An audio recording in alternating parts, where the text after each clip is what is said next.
It is Raw after Mania time. Oh man, let's hope that we have one wacky ass show tonight on Monday Night Raw. We are 2 minutes away from showtime here. WrestleMania 35 is in the books, took place last night. And for those of you who are wrestling fans, we know to always expect some crazy shit the night after WrestleMania. So hopefully tonight keeps the WrestleMania weekend rolling on with some good shit. I feel a lot better than last night. I was losing my voice. The show was so damn long last night during the live stream. I've virtually not spoken at all today, just to rest my voice. I feel great. So I'm here again. All right, I'm looking good. We're all here. 100 people in here already. What's up, everybody? I'll go into the chat and say hi. Yo, yo, yo. The Genius and John and Sonic and King and Diehard and Rude and Autumn and Down Ice and Nick. A lot of you guys were in here last night, I'm sure. That was a lot of fun. I tried to get up here at least like 2 minutes early before Raw started here, just in case there's anything to talk about. Haven't seen much of the Raw preview, other than an Alexa Bliss is calling somebody out. We know we're going to see Becky tonight and Seth celebrating. Not sure what else we're going to see. Not sure if we're going to see some NXT call-ups. Any big angles take place tonight. Any big swerves, heel turns, debuts, anything like that. We'll see. You know, if Brock Lesnar is now heading off to the UFC and he's not going to be around, Seth needs to start a program with someone. Who's that going to be? Hopefully not a babyface match with his best buddy, Roman. Hopefully something a little bit more interesting than that. Hope Hawkins and Ryder keep the title. That's right. You know, Zack Ryder dropped the IC belt a couple of years ago, right after winning it at WrestleMania. So let's keep our fingers crossed for the good old Major Brothers here. Rude Killer, thanks for the super chat. What's going on? Thank you to everybody last night, by the way, for the super chats. They're fucking off the hook. I appreciate it. I was just coming up here to hang out and watch WrestleMania. I didn't know y'all were going to be so cool, so you're the best. Thank you again.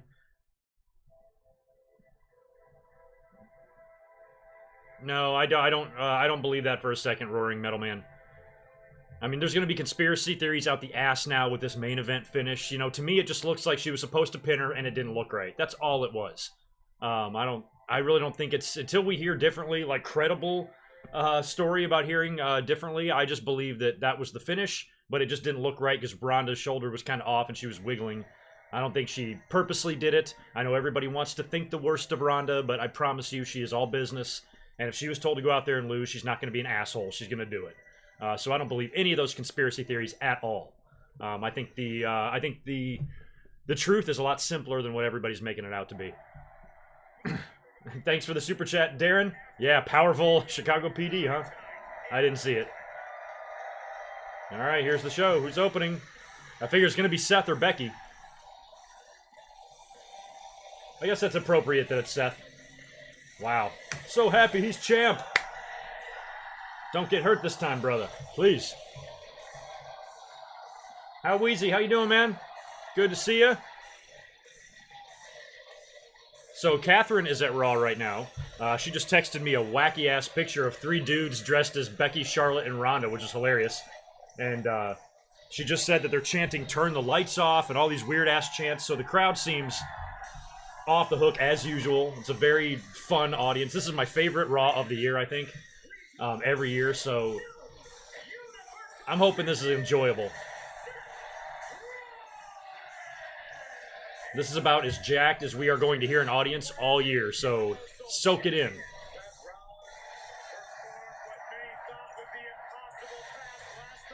Austin, I think I did see that. That was actually funny, of the nose ring being pulled out.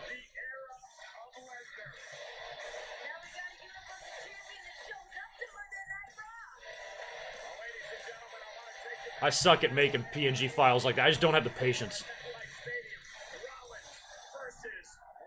My day was awesome. Kian, thanks for asking. It's a fucking gorgeous day. It's like 80 degrees here. The sun was out. I got up early. I was ready to rock and roll all day. I'm like, all right, Raw after Mania. And I got a busy couple of weeks because of vacation, and I got to be balls to the wall trying to get videos up to you guys, including my podcast for this week, recapping all this shit. I'm under the gun, but I'm going to go to get it done. All right, we're recapping Mania here. Now, the way the show opened up, Paul Heyman stormed out there to open the show and said that Brock wants the match now.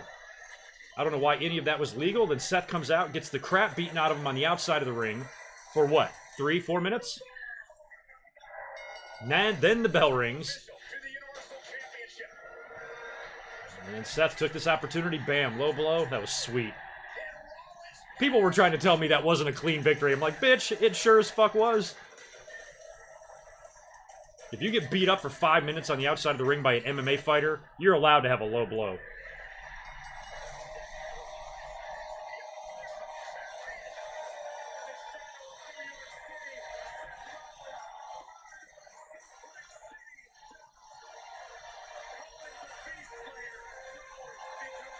That was, I love when he swung the belt because that was just like 31. Good for you, Seth. I said all the way back, I said the night that Roman relinquished the title, I mean, that's got to be the guy. Somebody's got to beat Brock now. This now presents an opportunity to someone else on the roster, and they did it. They didn't change their mind and keep the belt on Brock. They actually took it off him this time. And Seth Rollins now joins a very, very short list. That list is short. People who can say they beat Brock Lesnar. And it's all legends. Nobody young.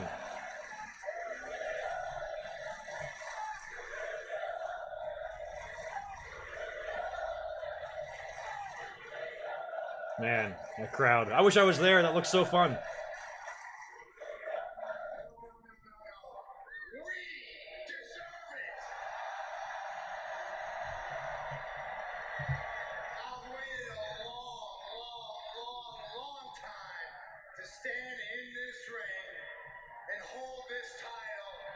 Does he have his nameplates on there? Yeah, his little Seth Rollins nameplates. Sweet.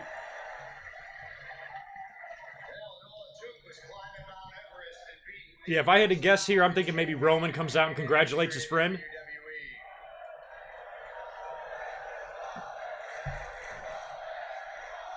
I have no problem with Roman getting title shots, because in storyline, he deserves one. But I just don't really want to see this, like, mutual friendship feud between the two. I'd rather have one of them be heel. So if Roman's going to come out here and they're going to set something up, I don't want it to be like reluctant opponents. I'm tired of that, you know?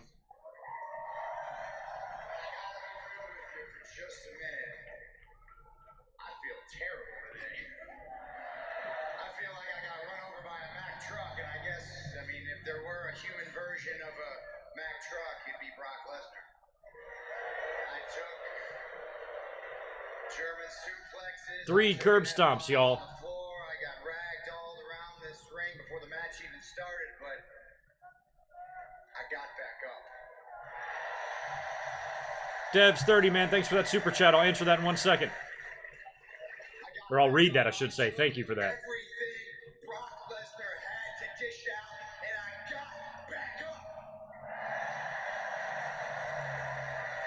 I may have taken what some might call some questionable tactics to gain an advantage. Liberties. You took testicular liberties. It's totally cool, dude. I'm making the rules now. I say that if you get killed on the outside of the ring before the bell rings for 5 minutes, you earn one free nut shot. GoodMicWork rules. That was a clean win, y'all. Fight me.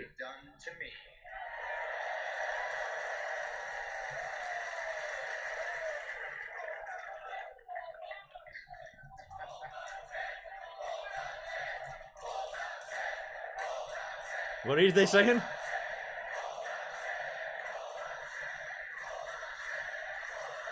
Full-time champ? I can't. Is that what they're saying?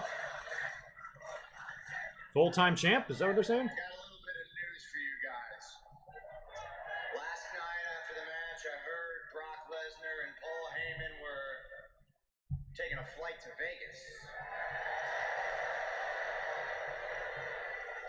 Good.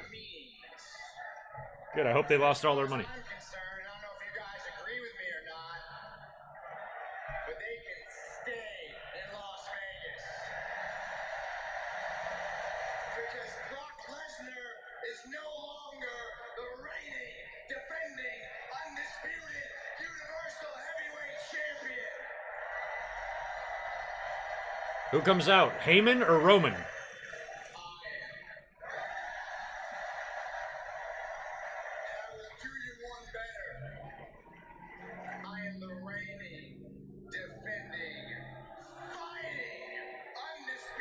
Fighting. I like that.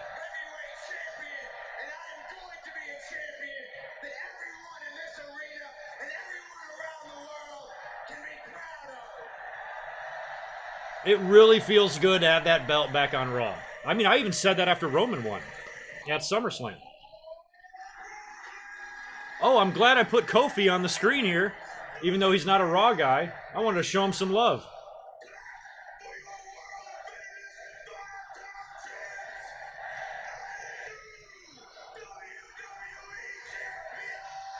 Are we unifying these belts? We're not doing that, are we? They unified the women.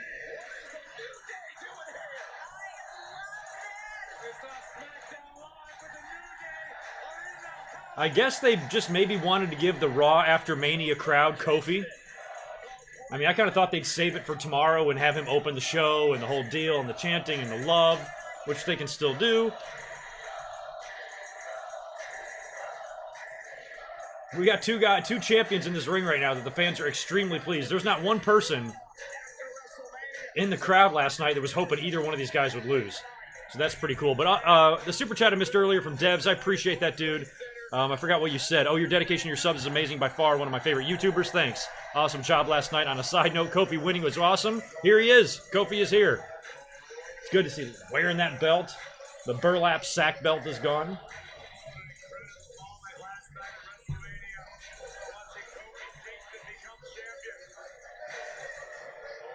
Why are they interrupting Seth, though? That's kind of interesting. I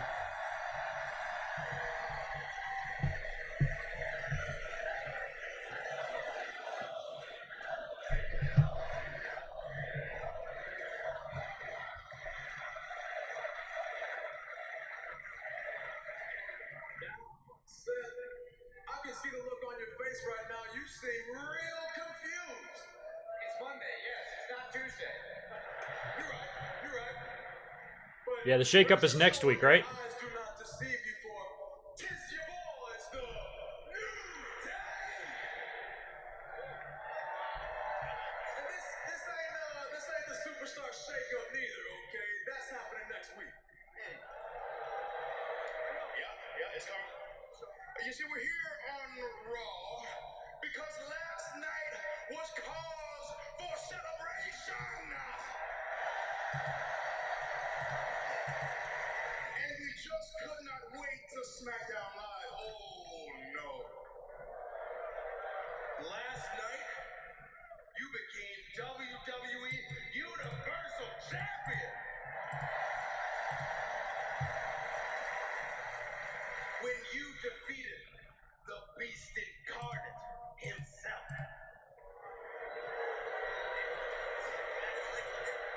They don't like him. Yeah, we hate him. We hate Brock. Fuck Brock. They don't like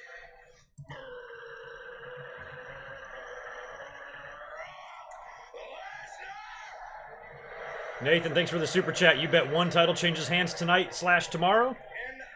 I wouldn't bet against it. Yes, Brian Powers, Pacifico. Easy drinking beer tonight. It's been a long weekend. his dream would not be affirmed when he won his first WWE Championship match in 11 years. And became your WWE World Heavyweight Champion. Big E is crazy. Is he doing the splits? Damn. It's fucking 270. He's in a full split. It's impressive. Ow. I can just feel things tearing. Oh my god.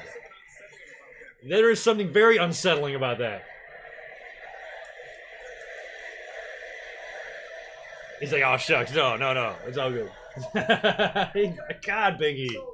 Why can't he be president? I was in the locker room hanging out with my two sons. That was great. Watching the main event of WrestleMania. You know, the one that was winner take all.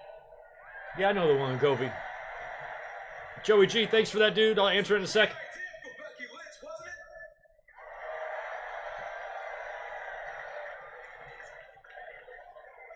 So Is Becky gonna come out here too? What do you think the odds are?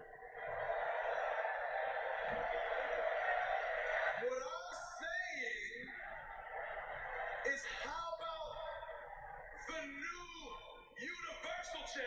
Oh, yeah. Is he going to call her out? They should bring her out. And the new WWE champion. Have a match? Have a winner-take-all match here tonight. I thought they were going to add Becky and all three of them take all the belts home. Kofi.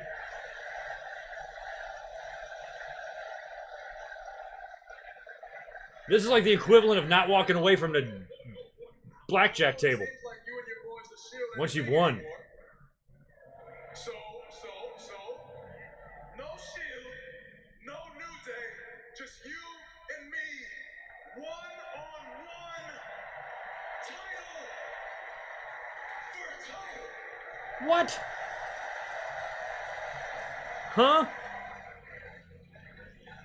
Which means if Seth wins, Vince is an asshole, right? Is there any good way out of this? Because you know that's what the fans will say. Oh, they're doing the thing.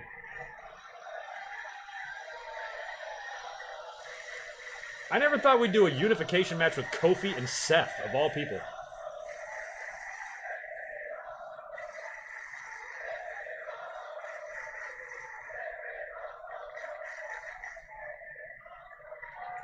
Save it for a pay-per-view. Challenge accepted. Or not. I thought Vince would come out and stop it. Be like, no, we can't do this. Okay, so let's recap here. Wrestlers are allowed to decide that they're going to unify the belts. Is that basically what they're saying to us? Look at Big E.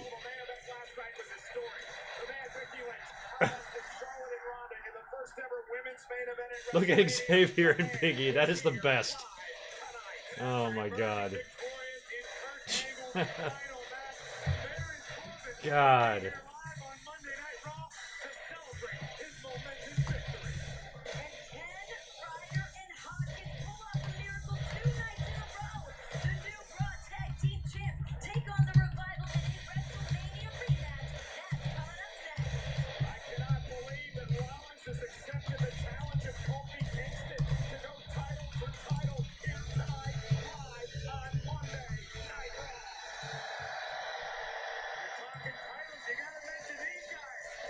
Uh-oh.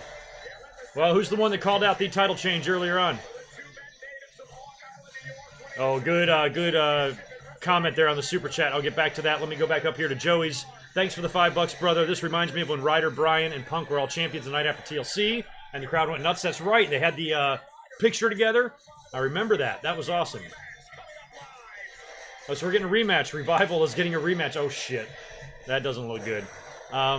Who sent me the super chat? Rude Killer did. Who breaks up the match? Interesting. Yeah, no, they might go with a finish like that.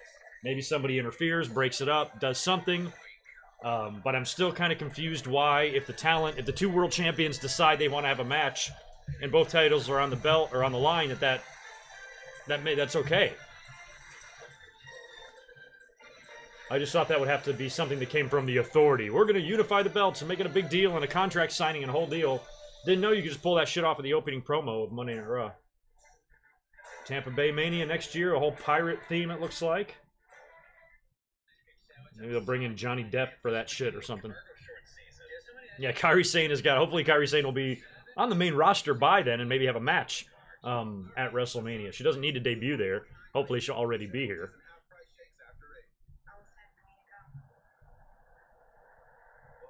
Mike Witt, yeah, that's true. If a New Day heel turn is going to happen, it's got to happen tonight, right? I kind of agree.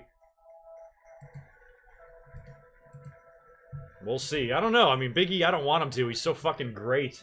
Jesus. Motherfucker can do the splits.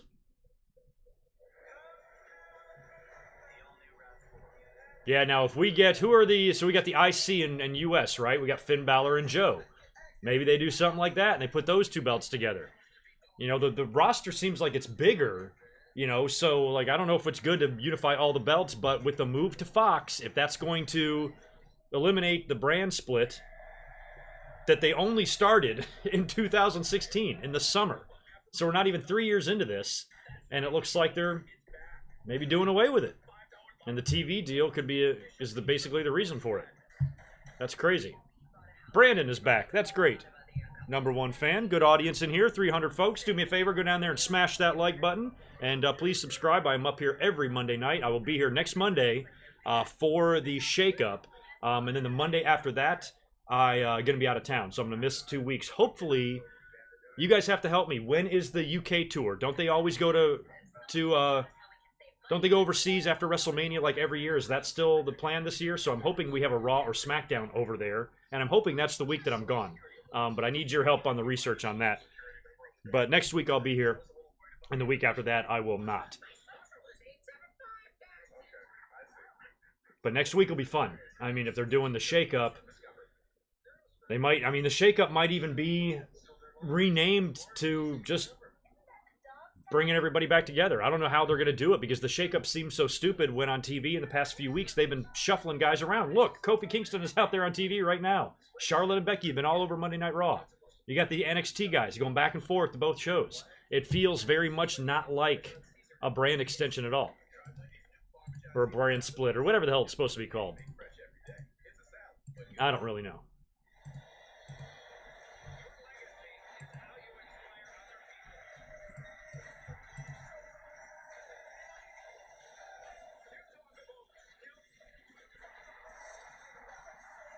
UK tour is late May and November? Okay. So I'm not making this, I'm not imagining that. I would have sworn like 1 or 2 weeks after WrestleMania every year, they're always over there. So maybe they changed it up. Yeah, Mike, I would think we might get an NXT call-up. We've already had an awful lot of NXT call-ups. So I don't think you need to bring a bunch up. Maybe just one big name or something. I'm hoping it's somebody. Maybe it's a woman, Mike. I'm not sure. And thank you for that super chat. That Battle Royal, my God. It's fucking stupid.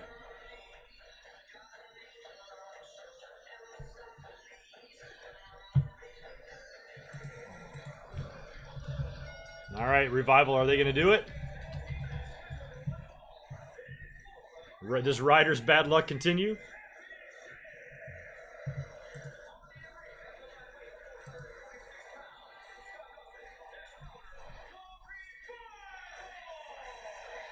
Props to Dash Wilder for laying a shot in on that fuckbag that attacked Bret Hart on Friday. Or on Saturday, excuse me.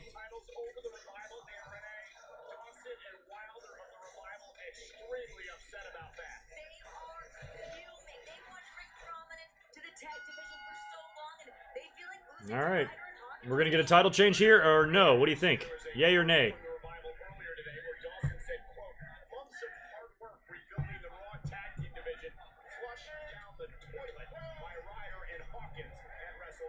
Yeah, I also wasn't sure, too, if the UK tour might be tied to the Saudi Arabia tour since they're already over there anyway. I didn't know how. I haven't looked at any of their schedule or their travel at all. I think I took a look at everything at the beginning of the year, but that's the last time I've kind of thumbed through the dates and shit, so... And apparently Backlash is here in San Diego in June, which I will be attending, it's looking like.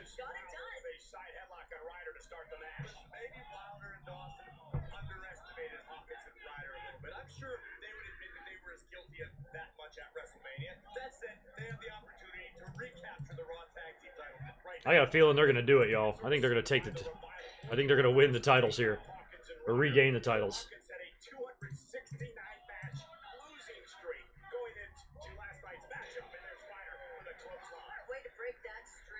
Yeah, Undisputed Era. That's what I'm saying. If they're going to bring up somebody from NXT, you don't need to overdo it because you've already brought up a shitload of people. I mean, people like Lacey Evans and EC3 are doing dick. They're appearing on camera once, you know, and not doing anything. So don't bring shit up. Don't bring people up, you know, if you can't use them. Velveteen Dream retained his title, so I don't expect him. So if you're going to bring somebody up, maybe one big major player, maybe one big male, one big female. Maybe it can be Adam Cole, and maybe it can be Kyrie and Io, or I don't know. But yeah, if you bring Adam Cole, you got to bring them all, right? But again, they feel like there's not much left for them to do, but man, I don't want them to come to the main roster and be Sanity, you know? That's one thing I terrifies me about them. Yeah, Adam Cole and Finn Balor for the IC title, that would be all right.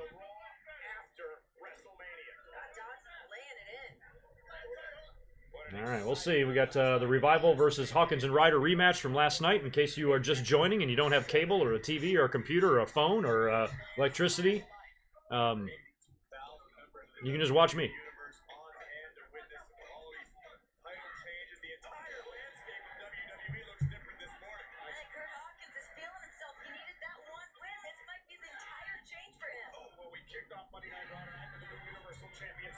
Yeah, so if you're saying if New Day goes heel, they're renamed Dark Day.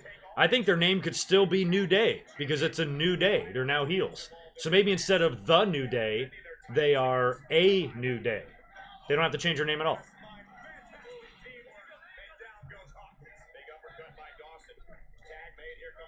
I'll tell you what, though, if they... Oh, going for the heart attack.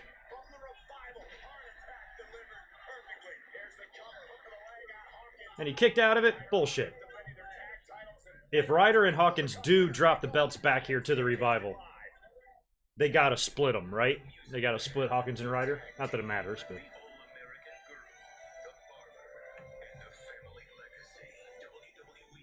Bianca Belair, she's another one. Unless they kind of keep her there like an Ember Moon and eventually just get her there. They could do that. They could go the Ember Moon route with Bianca, which will keep her there for a little bit longer. Because Ember was never able to really defeat Asuka. Just like Belair couldn't unseat Baszler. So maybe she's a 50-50. I could see WWE bringing her up. Maybe it's a little bit early, but other people like Apollo Crews were early, and they'll just have her on the main roster to... She'll just get better, you know. She probably won't do a whole lot for a while. She might be Dana Brooke level, but at least she's there, I guess, to some people. But yeah, she's a candidate. I can see them bringing her up.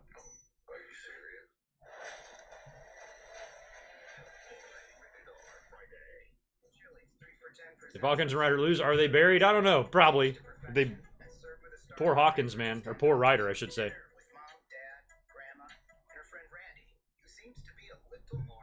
Eric Kuntz, I don't know. I don't know if what happened to Brett will make them go back to the old way unless they felt the way I did and didn't really like this setup. They can just, you know, just be more careful with security is all. You know, they can manage that. But everything is kind of so wide open. There's no guardrail and shit like that. You know, fans can just run right in there. You know, where in the old way, at least there was a stage they had to, you know, get up on, and they couldn't come from behind. So it was just maybe a better setup for safety, but I didn't like the Hall of Fame. I didn't like the ring and stuff, you know? I just didn't like it. But then again, I don't like anything new and shit, so, like, it'd probably grow on me. 3 years, I'll probably have no problem with it. It's like whenever they change the YouTube layout and stuff, and I'm like, oh man, I gotta learn a new layout? I'm learning one right now. It's annoying.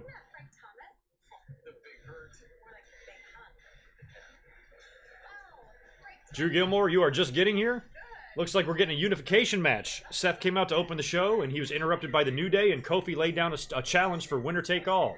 In the spirit of Becky Lynch doing the same thing last night. Which is a sign that maybe they're starting to combine all these belts. I don't know if this TV deal with SmackDown going to Fox is going to end this brand split, but we have a shakeup coming up in 1 week. So I'm confused. I'm not sure how this is going to work. There's also the chance that we get no finish here. Somebody interferes.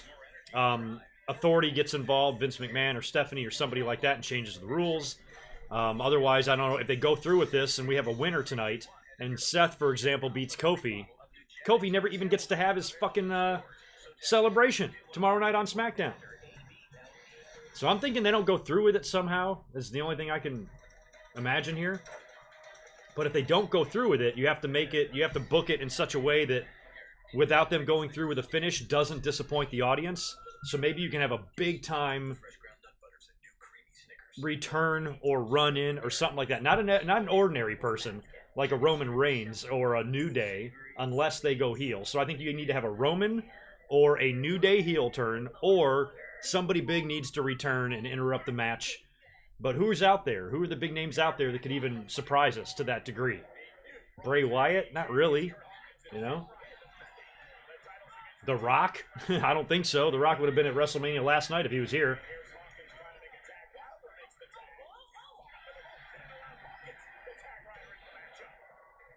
Don't know if Ronda is in the building or not either. Don't know what Becky's going to do tonight. All right, we are back from commercial. Ryder and Hawkins are trying to hang on to their titles here, but I'm doubtful, given Ryder's luck and history. Undertaker, no.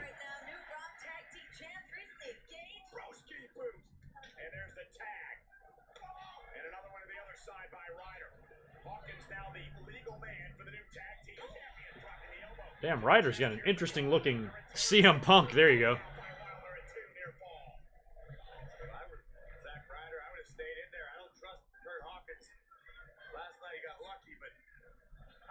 It might be a good way to end the show if the undisputed era. Obviously, why obviously? But if they all hit the ring, beat the shit out of Kofi and Seth and the New Day, and then Roman comes out to help, and they beat him up too, and then they stand there, you know, as the show goes off the air, raising their hands with the two beaten champions laying in the ring. Be a good way to close the show. But it's certainly not obvious. It could be anybody. Yeah, Spectra, thanks for the super chat. It is real. 100% real.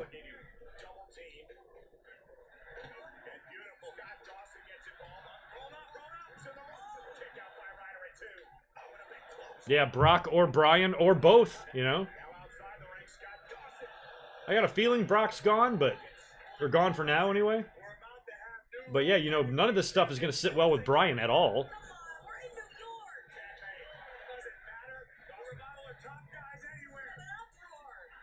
Is that it? No, he'll kick out. Yep. Kick out strong. Fans are into it. I wish the fans would be into every tag team match like this. Thanks for the super chat, DJG Random-ish. They should end the brand split for good. Yeah, I wouldn't be totally opposed to it. It just sucks that it's been less than 3 years and they're already dropping it. But we got a shake-up next week, so if it's going to end, maybe it's not ending quite yet, but with all these titles being unified. Oh.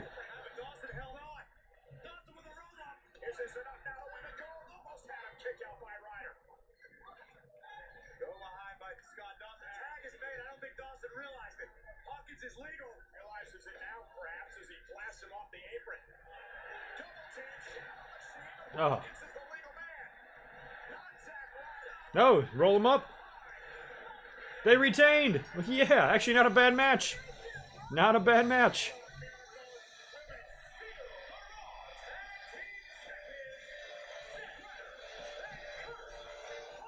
Poor Revival.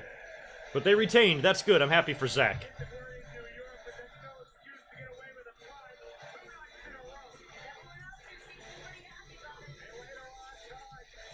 You know, another weird thing they could be doing here, maybe in some weird reverse way, this is WWE's way of setting up, dividing the belts back up again. Maybe they're trying to figure out a way to get one of these belts back off Becky.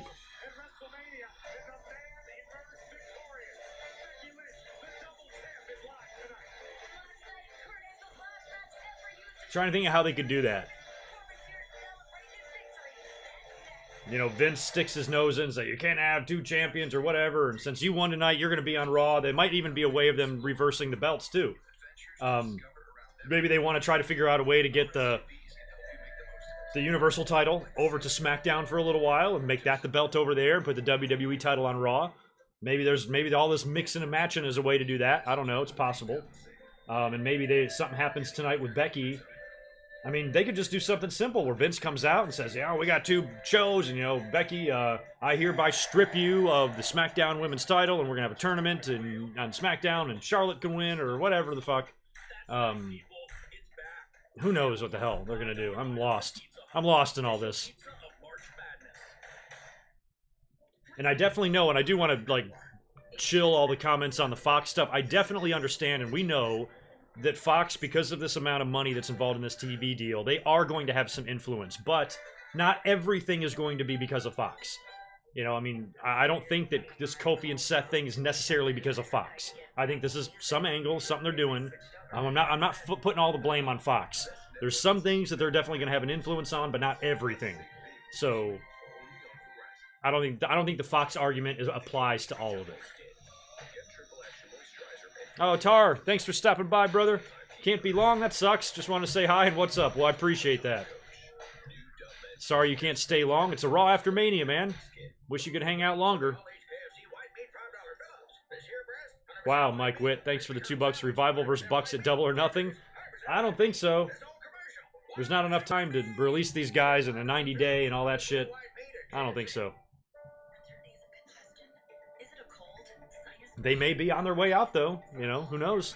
They did say they wanted to leave, and WWE's like, oh, let us change your mind. They actually gave them the belts, but now they're not champs anymore. They lost the rematch. They're pretty much right where they were when they originally asked for the release. They are used on TV. They're just not... nothing's ever done with them. Nothing intriguing at all. What's up, Greg? How you doing? Yeah, and the funny thing is about Fox, like, people don't understand that the USA deal is just as much as the Fox deal. I actually think the USA deal might be a little bit more. So, yes, the Fox deal is very important, but it's not more than USA. They got two networks to worry about here. One's not above the other. You know, Fox is just has a bigger outreach, I guess. But as far as the money involved, it's the same. You know, so Fox is not going to be able to control WWE's life any more than USA Network is. So... I just don't think everything is Fox's fault. That's all. Yeah, I do need more likes. What's going on, man? 300 people, 67 likes? Horse shit. Help me out, y'all. And make sure you subscribe.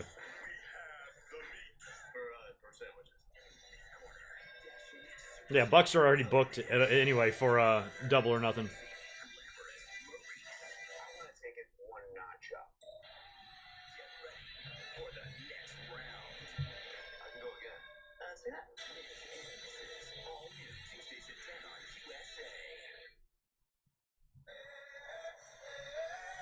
Nick, that's actually a possibility. I wouldn't be surprised at all if they do a Miz versus Shane match in Saudi Arabia. They were both involved in that World Cup shit last time around, and this can be a good match for Shane, or for Miz, excuse me, to get his win back. Because technically he did lose last night, even though he beat the piss out of Shane the whole time.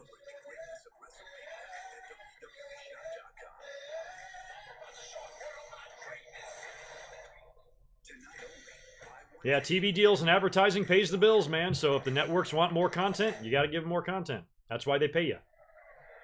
Ladies and gentlemen, allow me to introduce to you a former acting general manager of Monday Oh God, this is Corbin. a former boxing champion, a former United States champion, a former Money in the Bank winner, the man who defeated Kurt Angle in his farewell match, and Brooklyn's favorite son, Brooklyn's favorite son. Oh. This fucker, man. He's got so much heat. He was calling out the fans on Twitter, calling them crybabies and shit. Oh my God. Ugh. Yeah, it's my favorite song. You are such a douchebag. I hope you get syphilis on your face and your eyeballs too. I hope he grows a dick right out of his cheekbone. And his fucking, when he walks out, it flops around. And then fans reach out and grab it, and he has to fight everybody off. They call him Dick Face all the time. Chant Dick Face.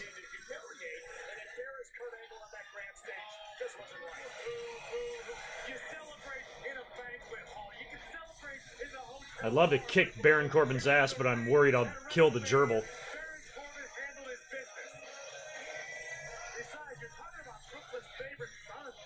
Yeah, Liam, I don't think he's ever going to get normal ring gear. Fuck this guy. Little gold chain. Look like a douche. Oh, now he's got his little logo on his little vest? Oh my God. Boo!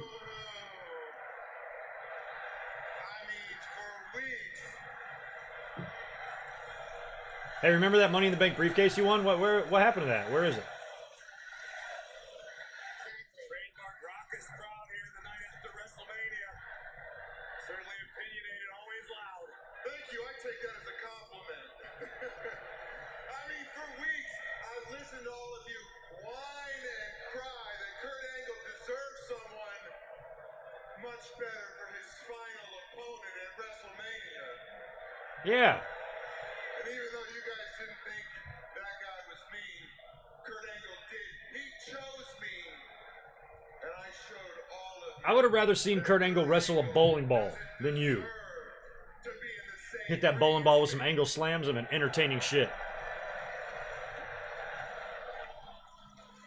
The Try White, thanks for the $2. WWE needs to listen to some of my ideas. Yeah, they need to listen to a lot of people's ideas, not just mine.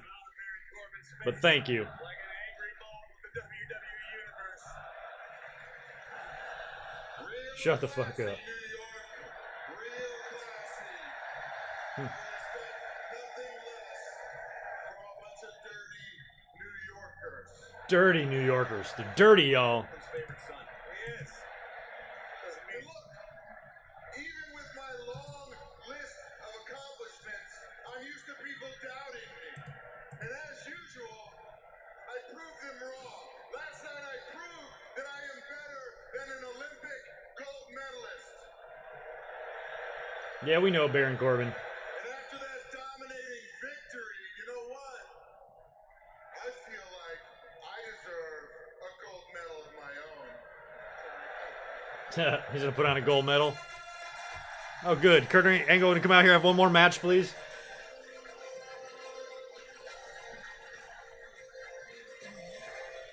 Well, Kurt's coming out here to talk to Baron. Joey G, thanks for the super chat. The legendary career of Kurt Angle facing guys like Austin, Rock, Brock, Cena, Mysterio, Jericho, Guerrero, and HBK ends against Baron Corbin. Oh, WWE. You know who my two favorite wrestling retirements are? Stone Cold Steve Austin and Batista. You know who my least favorite retirements are? Everybody else. Including Kurt Angle. Now there's that "you never sucked" sign. Which is true. It's damn true.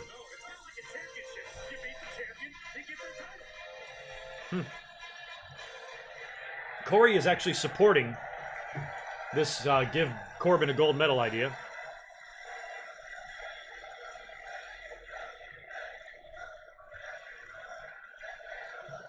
Thank you, Kurt. Thank you, Kurt. Oh, thank you.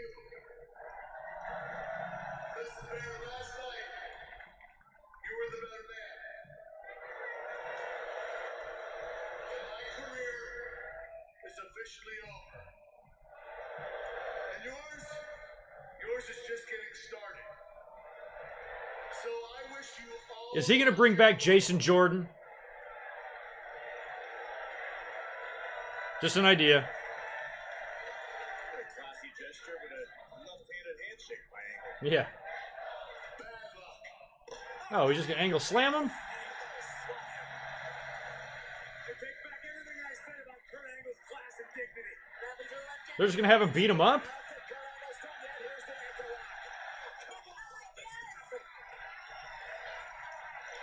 See, why didn't they just do that in the match last night? That's so funny. Fair to do to Brooklyn's favorite son.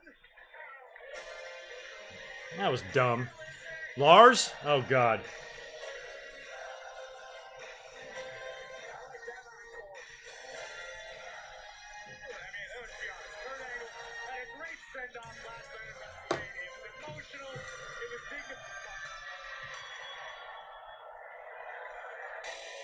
Are they going to have him come out here and beat the shit out of Kurt to, like, write him off TV? But he's already retired.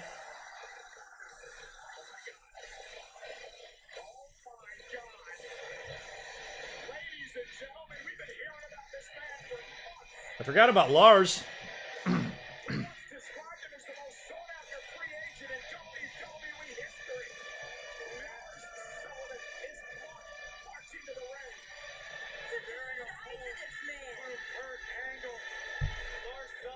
Well, if he's going to come out here and beat up Kurt Angle, who's he going to feud with over this?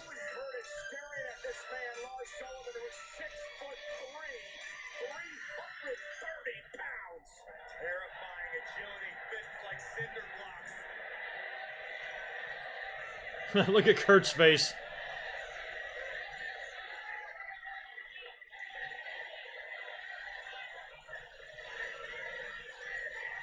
Kurt's looking at his chest.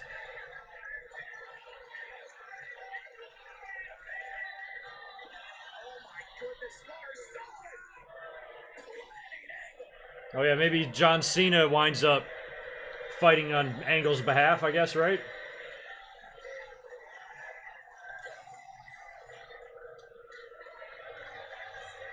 Alright, so they debuted Sullivan.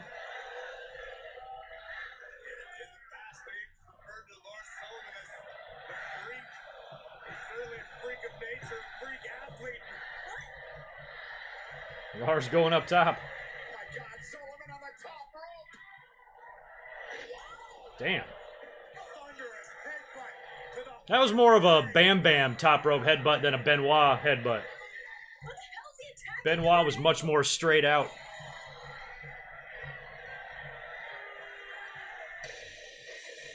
Alright, so they brought in, or they debut Lars by having him beat up a retired Kurt Angle. I would have him beat up whoever he's going to feud with. Unless they're just debuting him like this because they don't know who the fuck he's going to feud with. And he's going to get some Ryback type of matches on TV where he just beats the shit out of people.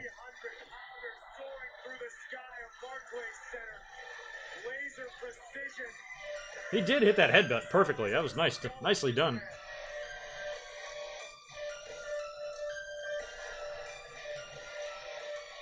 He looks like an Amish Gene Snitsky. He does.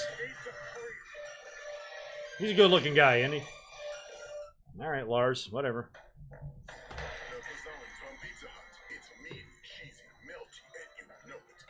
Oh my God! Chant Xanax at him. That would be rude.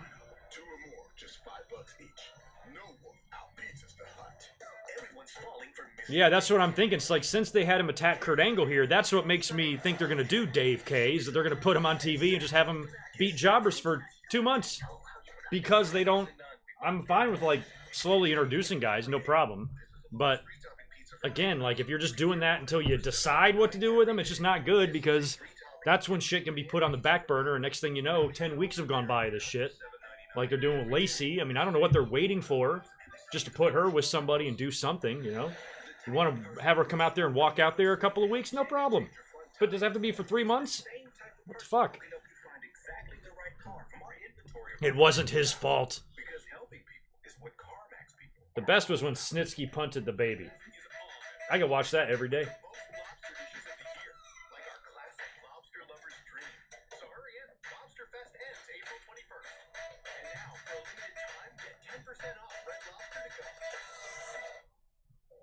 Yeah, right. Yeah, we're going to just shorten his name to Lar.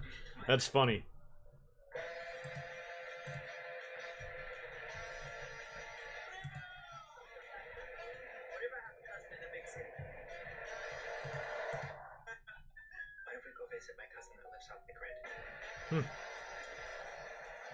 Yeah, I don't know. I mean, I liked Lars Sullivan in NXT. I thought he was doing some awesome shit there. And I mean, I like him and everything, but I'm not, like, completely concerned whether or not he fucking succeeds or not. You know, like, if he's a big deal, great. If not, I don't care.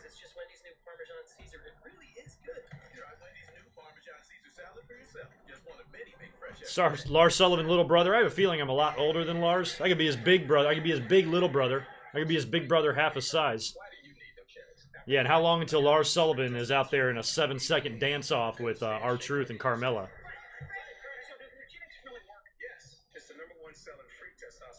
So I think WWE is taking AEW seriously. Yes and no.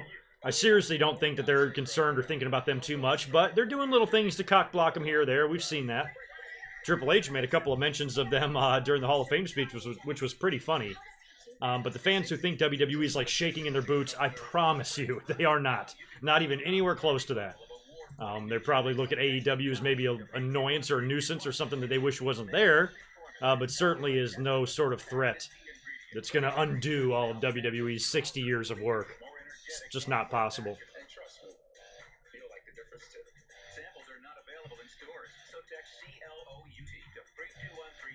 Jay Williams, thanks for the $5, brother. Appreciate it. Do you think UE will come out during the championship match, or will they go through Undisputed Era? I'm like, who the fuck's UE?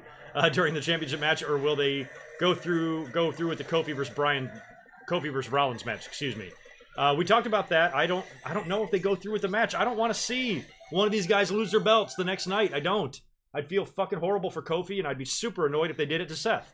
So either way, I ain't gonna be happy. So yeah, I'd rather see somebody crash the party, and Undisputed Era is a really good choice. Because there's like 4 of them, and they can come out and beat the hell out of not only Kofi and Rollins, but also the New Day, and maybe even Roman if he wants to get out there as well. Hell, Matt McIntyre can come out and help them out if they want to even up the odds even more. But yeah, that would be a good way to get out of not doing a finish in that match, for sure. But since Becky has got 2 titles now, it makes you wonder if they actually might do it. And whatever Becky is going to do, and whoever she's going to work with next, I would hope that we get that idea, or get the groundwork laid for that tonight when she comes out. Poor Kurt. Oh, man. Kurt, you didn't know you were going to be taking bumps the night after you retired. That's something I want to find out. Of all the wrestling retirements that we've seen, has anybody taken a bump the very next day?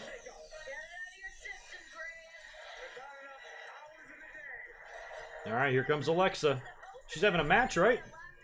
She's calling out Sasha and Bayley or something. I saw that on the Raw preview.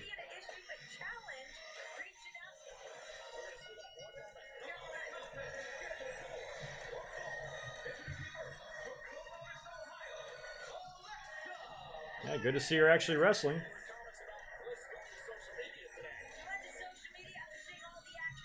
Who called her biscuit butt? It was Mickie James, right?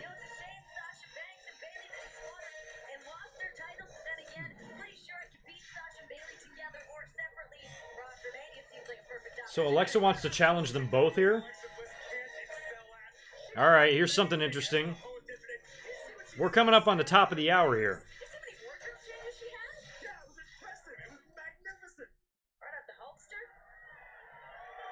I wonder if we're maybe going to get another debut since it's the top of the hour, or something's going to happen.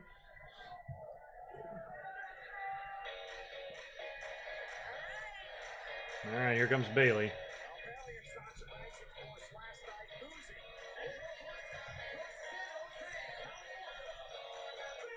Yeah, I saw the Impractical Jokers. I don't watch that show, but I know of it.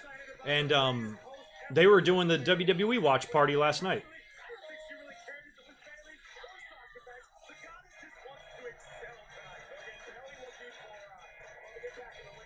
Fucking Bayley.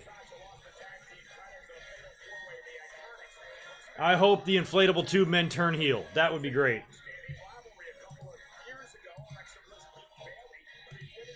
Hit her with a chair. I don't know, Terry Funk? The day after his retirement? I don't know about the day after. But he's retired, I think, 44 times. And came back each time, but he hasn't, I don't think he was wrestling the next day, was he?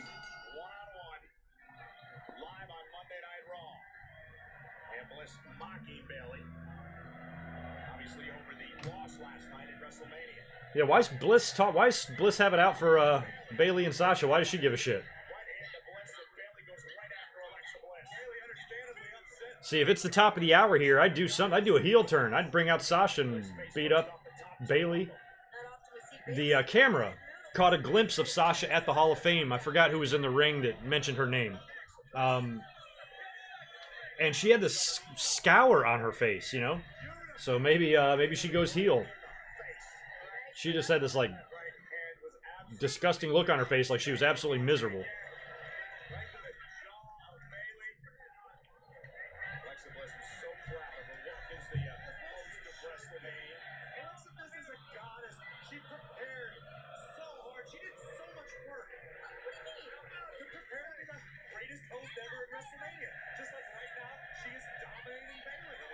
Wow, Catherine's got pretty decent seats. She just sent me a pic of where she is. It's not bad.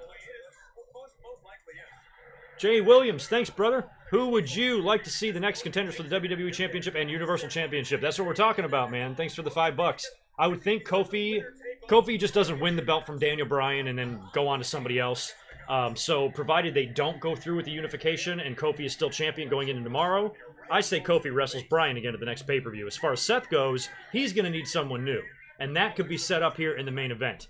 If somebody crashes the party, if an Undisputed Era hits the ring, if Roman Reigns goes heel. A lot of people are talking about the New Day going heel too.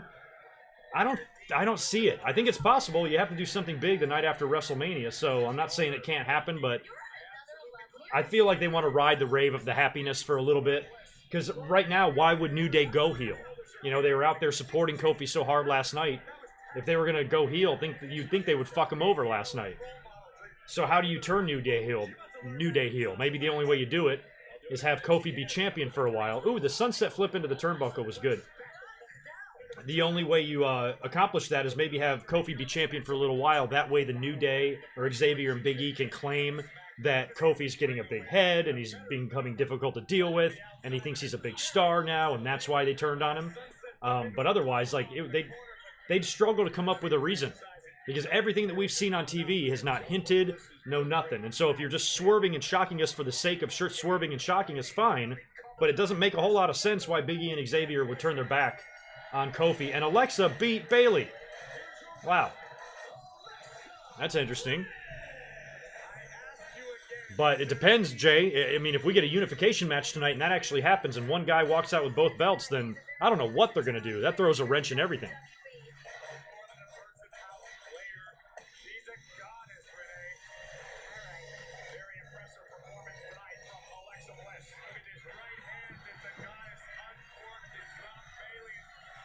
Wow, that was about a 4-minute match.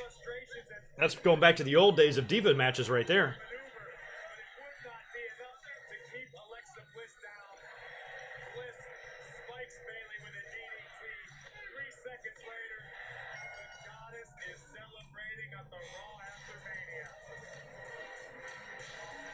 Is she going to call out Sasha now? Didn't she want to face both of them? That's interesting. She just had one match and that's it.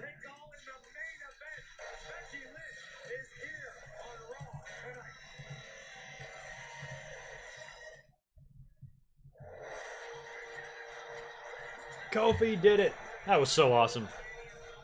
I cannot believe that Kofi, Seth, and Becky all walked out as champs. That blows my mind.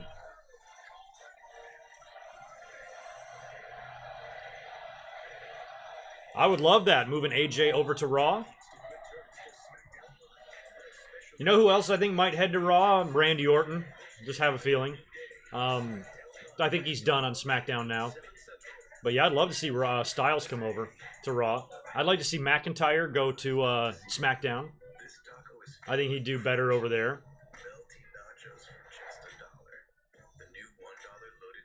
I don't know where I'd put Roman, and I don't know what's going on with Dean Ambrose either. What makes DiGiorno crispy pan pizza different than delivery? Yeah, I don't know what's going on with Bayley dropping the tag belts last night and losing in a 3-minute virtual squash here to Alexa is kind of weird. Pardon me.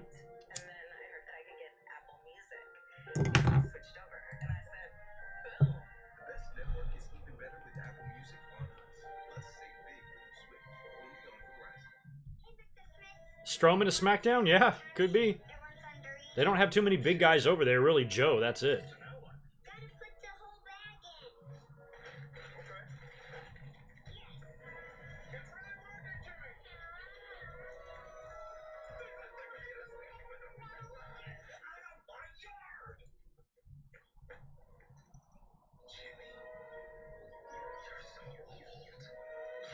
I don't know what you mean by that, Greg Cleary.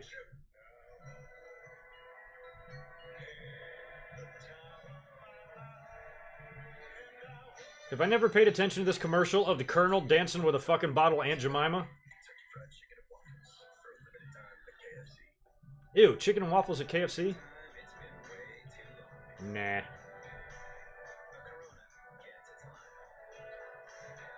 Oh man, they're gonna make a women's intercontinental title? See, I'd be in favor of that, actually, Space Williams. I'd be totally in favor of that instead of 2 world titles. Make a women's intercontinental. That would be a great idea. Make it the same style as the current intercontinental title, but just girly it up a little bit. Couple extra little diamonds on it or something. Maybe a little flower on the end or some shit. Make it pink. I don't know. I'd be cool with that idea, actually. I would. Thanks for the super chat, Mike Witt. That's a good idea. AJ turn heel and feud with Seth.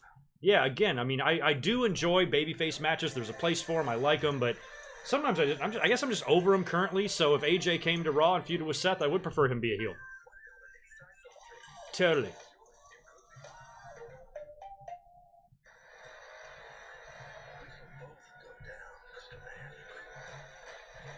Who spoiled the ending of the match? What match?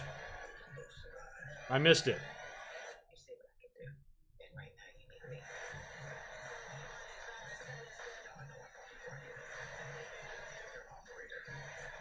Rocksmith88, thanks for that buck, dude. Appreciate you chiming in with those. You are awesome.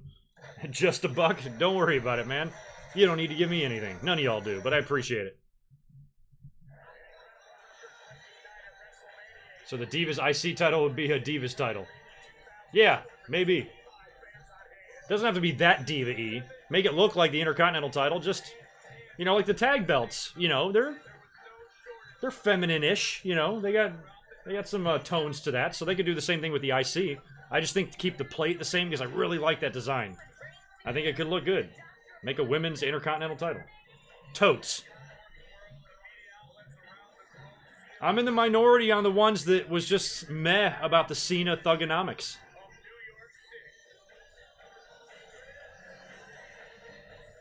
It was a good mark-out moment, but maybe not for WrestleMania. I expected more. That's a great old-school Raw moment, or another TV show like that, to where you can bring back some nostalgia. I would have much preferred to see Thugonomics Cena there instead of at Mania. Here comes Becky, top of the hour.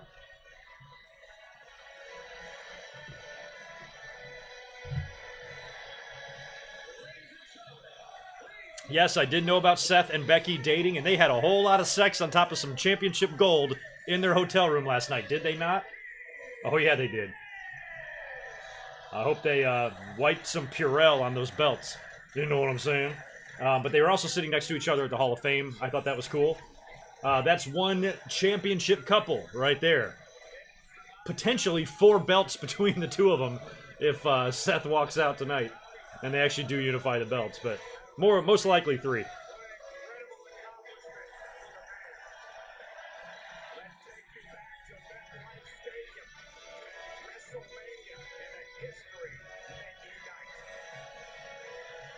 You know, if we got a whole bunch of SmackDown people coming out, you know who I'd have interrupter right here? Asuka. I beat you, Royal Rumble. Meet you again, Backlash or Money in the Bank or whatever. Asuka will lose, of course, but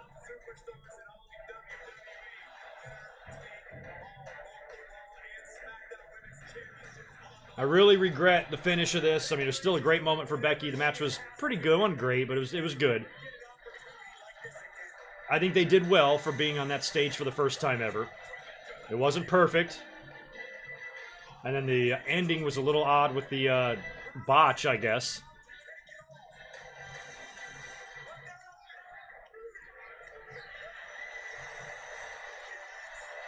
They blacked out the screen for the 3 count. That's interesting.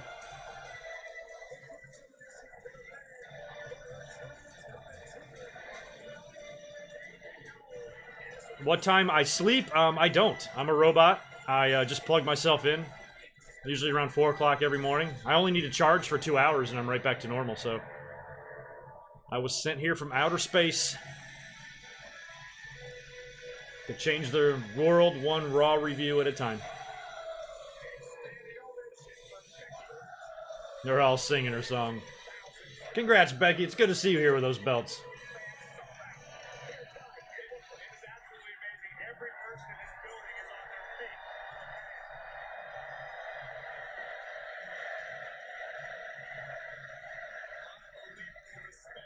Love you, Becky.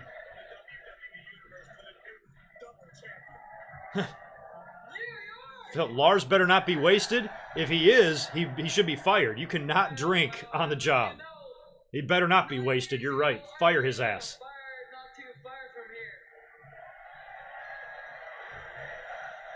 Oh yeah, we know we're gonna get the "You Deserve a Chance" for the Baxters. You know how I know I watch way too much wrestling is I recognize motherfuckers in the audience that are in WWE video packages. Like, I recognize fans. The guy they just showed on camera there.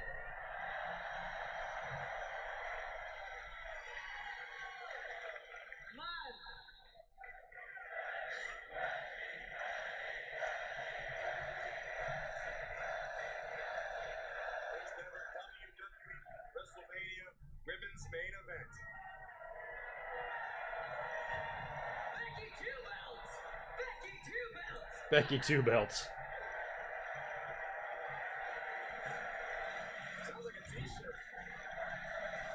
Whenever this happens and they have to have 2 belts, I actually don't like it. If I was a wrestler, I wouldn't want 2 belts. I'm like, can you just give me one fucking belt, please? If I can carry both these things around. They're awkward. Trying to put them on your shoulder during a promo and they're falling off. Fuck that. Talking about how the resumes were too strong for me. It was all Olympics this and 8-time that, UFC this and longest training that. But at WrestleMania, when all is said and done, this woman who walked in with nothing left with everything.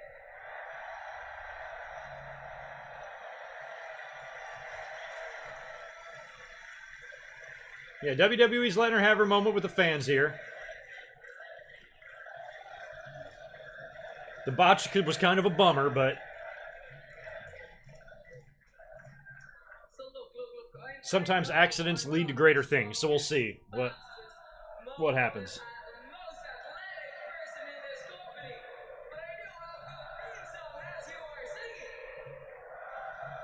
They're singing her theme song. That's hilarious.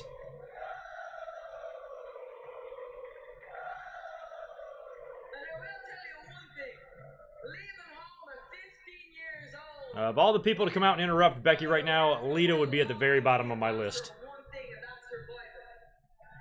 I will always persist. I will always overcome, and I will always find a way to win in the end.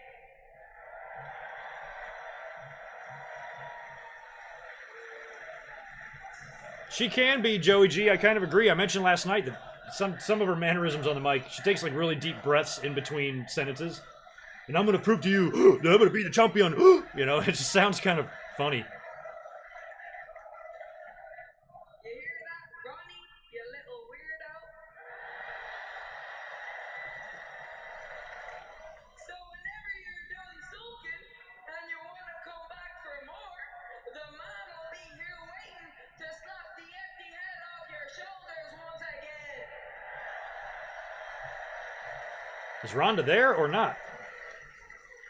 And as for Charlotte, I'm sure the McMahon family are probably just gonna hand her the tag team titles or something to help her get over losing to me again. No, the green shirt guy is not even who I was talking about. This is a different dude. But as for right here, right now, I know that women in both divisions have seen what's possible and they want that for themselves. I respect that. I know I'm a marked woman. But just remember, I'm the redhead in leather with 2 shiny titles ready to slap the heads off you all.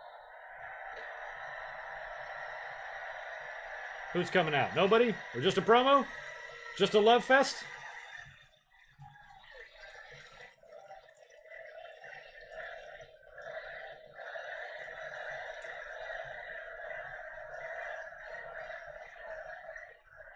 Everybody's got those man signs.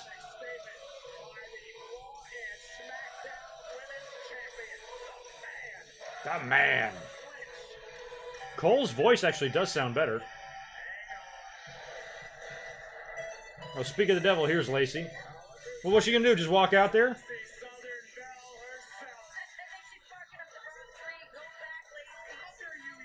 They're not gonna put the belt on Lacey. If she's doing something with Becky, it's gonna be a loss for old Lacey. Slap the shit out of her, Becky.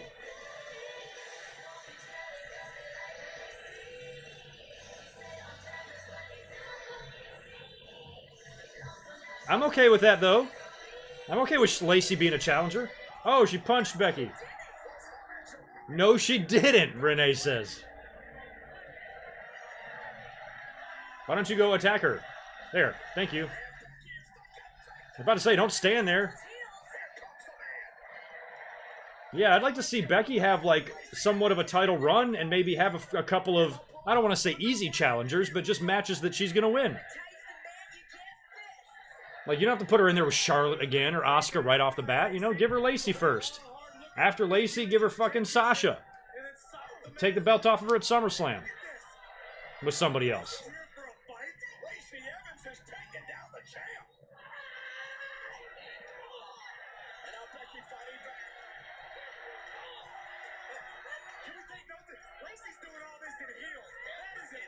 Lacey's doing all this in heels. Yeah, Lacey's in really good shape. She's a strong girl. Oh, Becky's putting the disarmor on her. Well, you shouldn't have came out there, Lacey. What'd you come out there for, you dummy? Not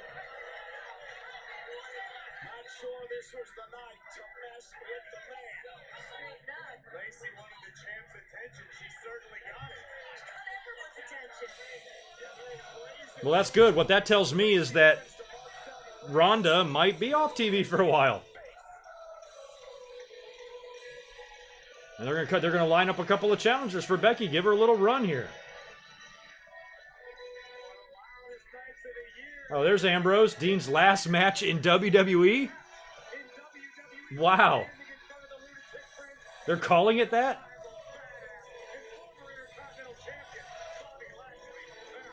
So they're probably gonna beat him, right? Winner take all. Okay.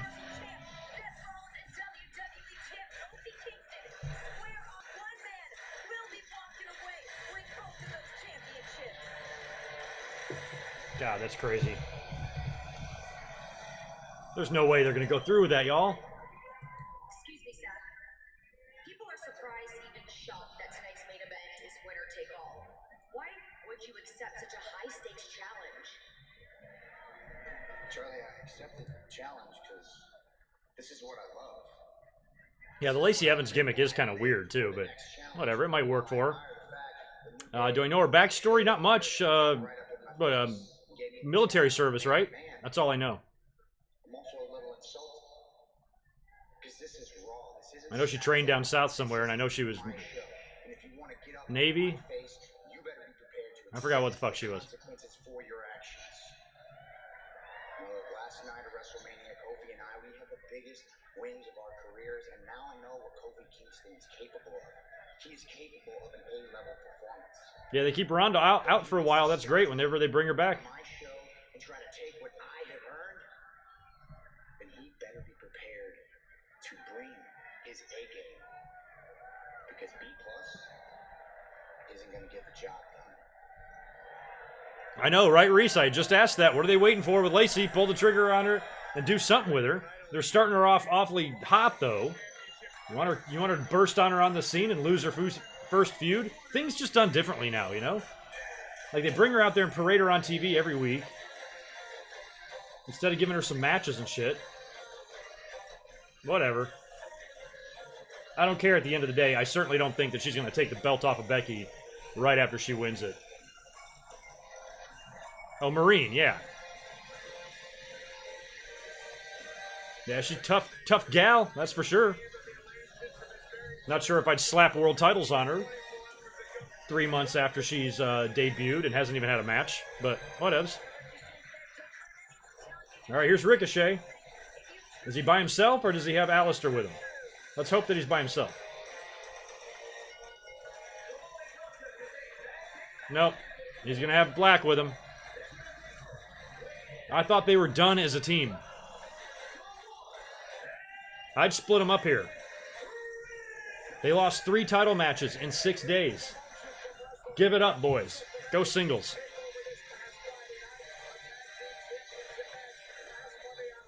Ricochet and his partner Alistair Black have been on a roll.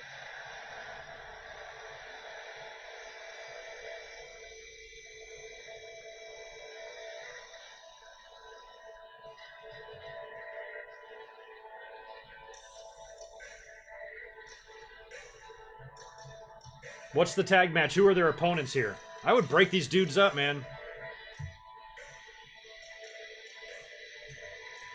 Ricochet didn't get any lasers? Oh, man. They forgot to bring the lasers? Maybe they left them at WrestleMania. Somebody forgot to pack the lasers. That's what happened. It happens. I've gone places and forgot my lasers before. It's real easy to forget them. Like, fuck, where the fuck are my lasers, man? Shit. I left them at home. I'll give WWE a pass on this one. No, I don't know if Ricochet's going to be Chet. I think he's going to be Rico. I think we've already had a Rico. He's going to be Uncle Rico.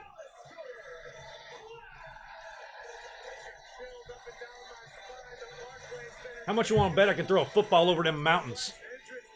That's what Rico will say when he comes out.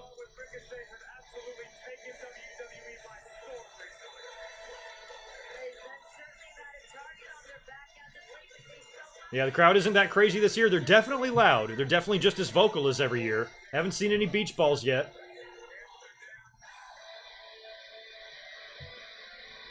The crowd hasn't been reciting fucking haiku poems and shit and just random stuff. Like some year they do some crazy shit. We've seen waves night after WrestleMania.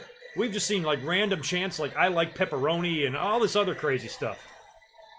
And we haven't really seen any of that tonight, but the fans are definitely jacked.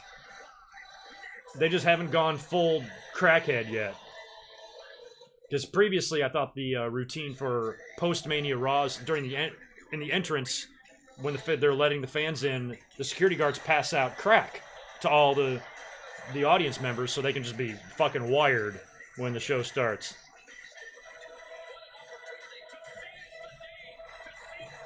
Yeah, Vontae, I can definitely see them shortening Aleister Black to Alistair. I definitely can. Alright, let me go grab another cold beverage. I won't be long. I'll be like 10 seconds. Don't sneak out. That's right, people. It's back. Now part of the $5 lineup for Pizza Hut. Official pizza of March Madness. I got a little bit of work to do tonight after as well, so I don't know how long I'll hang out after Monday Night Raw, and I am so under the gun, y'all, to get this podcast done for you. So I have a flight Thursday morning out of San Diego at 7:30 in the morning. And then I go from Thursday to Sunday to Denver, and I'm home for one day, next Monday, a week from today, and I'll be up here doing my Raw stream. And then the very next morning, I get on a plane and go to Hawaii for a week with my family. So my schedule's going to be all jacked. So between now and Thursday morning when I leave, I guess tomorrow night when I get home from work, I'm not going to be home to watch SmackDown Live. I'll watch SmackDown, I'll make my notes and everything, and I'll try to bust out a podcast and get it uploaded right before I hop on a plane. That's going to be my plan. And then while I'm gone, you'll have me here next Monday. I'll be home. But then while I'm gone in Hawaii for that week, I've got one PayPal donation video or Patreon donation video that I'm going to have uploaded while I'm away and just a few mic drops. That's it. So y'all might miss me, but there will be shit on the channel. And what I'm also going to try to do, if I can, is I'm going to try to do like a live stream or some sort of a video from Hawaii one of the days that I'm there. If I can get some time alone, if I can find a nice spot on the beach or something, I'll bring my tripod out, I'll set up, and I'll try to, if I can't stream, maybe record something and just put up a little YouTube video. No promises on that, but that might be what I'm going to try to do. Other than that, that's all you're going to get out of me. And then when I get home, I got to start working on Barry's video and somebody else's video for another donation video. So I'm backed up, man. Backed up. Hello, Richard. Lisa, I'm going to Denver. My grandmother passed about a month ago, and we've been waiting to get the family together to do a memorial service so we can bury her and my grandfather's ashes at this like military ceremony or military cemetery. So it took a while to get all those plans together, so I got to go to Denver first, right before I go on my long Hawaiian vacation with my family. So it's going to be a long few days for me. So I'm trying to get things ready to where I can at least have something coming up on the channel while I'm gone. But in the meantime, stick with me on Twitter. I'll be talking all throughout my trip. I'll be bored. I might just be sitting somewhere around a bunch of people I don't like, and I might want to do a Q&A or something. So make sure you shoot me a follow over at GoodMicWork. And I'll talk to y'all while I'm gone. And like I said, I might be able to come up here with a YouTube video. I can just do something on my phone, or maybe even live stream something from Hawaii. It might be fun. So y'all will still see me. Yeah, you should have family that invited me to Hawaii. Yeah, My parents bought a timeshare years ago. That way, when they pass away, me and my siblings can have it, and we go every year. So it's an annual thing. My family is Hawaii marks. They love Hawaii, and I love it too. But they're really into it. Every damn one of them is like obsessed with Hawaii. And I'm the only one in the family that actually has a job that would allow me to move there. And they're like, why don't you move to Hawaii? And I'm like, I like Hawaii. I just don't know if I want to live there. I might be roommates with Barry if I did, but I'd get island fever, man. How many of you guys have been affected by But it is a great place to visit. It's fucking gorgeous. That's a lot of people. A lot of us have been affected by it. The WWE and Boys and Girls Clubs of America are connected at the hip. Well, I went to a couple different Boys and Girls Clubs. It was such a staple of my childhood, you know what I mean? I have so many fond memories. As a family, and as a I remember when I was a kid, the Boys and Girls Club near my house that my friend was a member of, they set up like a little flea market type of deal where you can make a table and sell shit, and I was going to go sell some baseball cards. And I set up a little table. I had a good baseball card collection back then, and a bunch of kids stole a bunch of my shit. Couldn't believe it. They were like coming up to the table and like just stealing right off. I couldn't believe it. I'm like, fuck the Boys and Girls Club. I'm never going back. Bunch of little thieves. sometimes when people are bullying others, they're feeling emotions that they don't know how to deal with. It feels amazing. To help change a child's future, go to BGCA.org BG. and donate today.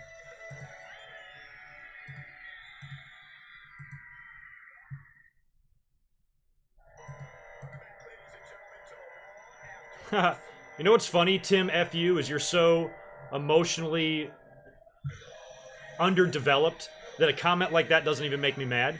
Just makes me realize that you have a miserable life and a miserable existence. And I don't think anybody around you would piss on you if you were on fire. So I will continue living a very happy, peaceful, stress-free life while you live in the fucking sewer with the rest of your fucking horrific existence. I'm not even gonna delete the comment. It's so pathetic. It doesn't even deserve a block. Because in the end, I win. Because you're a miserable person. Only a miserable person would write that. So now, Adjusted people would never type that. and that means getting back on top by any means. All right, here we got Rude and Gable again. It's going to be absolutely And they're cutting a promo. All right, so we have two teams in this ring right now that I both think are ripe for a split. Who does it? Maybe they both do.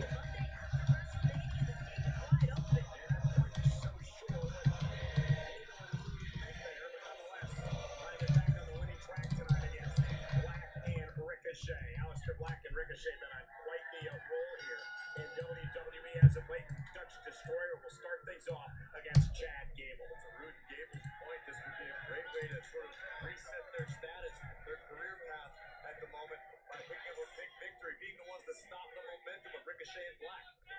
And Gable with the waist lock. Man, I don't even know who they put over here. I guess Black and Ricochet. But damn. What Ricochet and Black have been able to do here, making I'm just adamant. I just like Aleister Black. I've loved him ever since NXT. I used to talk about him a lot whenever I would talk about NXT, how much I liked him, and I couldn't wait to see him on the main roster because of all the cool matches he could have with people. And I think he's like a world title type of contender. And I think he'd be perfect on SmackDown. Wrestling AJ and Kofi and Bryan and guys like that for the title. Maybe a match with Samoa Joe at some point. Put McIntyre over there. Have the two of them feud. And then Ricochet, keep him on Raw and make him like an IC title contender. Give me a give me a Ricochet and Balor match. And also, pass that lotion on over here. Future tag team title opportunity. Nice takedown. Gable using his amateur wrestling background, just riding Aleister Black right now. Wicked cross faces to the Dutchman. And Chad Gable, one of those tag made to Bobby Roode. Gable very vocal about Kurt Angle and what Gable's illustrious career meant to Chad Gable. Gotta imagine how fired up Gable, and that's what Lars Sullivan, the Freak, did here earlier to Kurt Angle. Now Bobby Roode, the glorious one, a champion around the world, and would like to return to that level here Ha! on Monday. I didn't realize how much people liked that tweet that I sent out. I said, I'm going to leave when I die. I'm going to leave all my possessions to Big E and his family because he's so fucking awesome. Oh shit, I forgot about the Next week, could they be? And the college basketball champ. Not that I give a shit who wins this game at all, but I forgot we got that going head-to-head with Raw. I think it just started. Virginia, Texas Tech. Michigan State lost, of course. Big surprise. I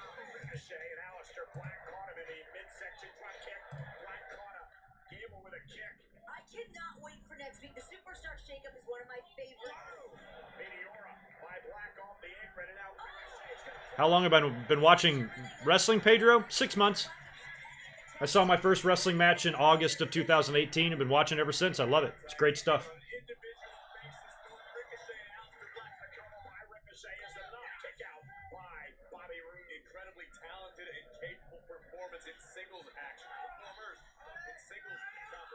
I am actually coming up on the 40-year anniversary of me watching my first ever wrestling match. That's scary.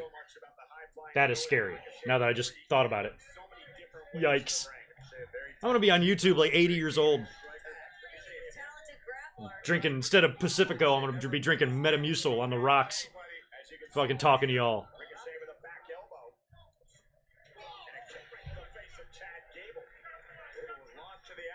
Everybody will be mad that Stephanie is out of touch and we all want her to die. And shit like that.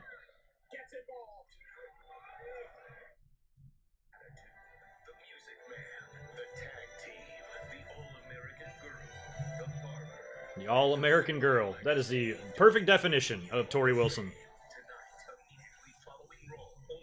I think Velveteen would have came up if he would have dropped the belt to Riddle, but he won. I think maybe when his run ends, then he comes.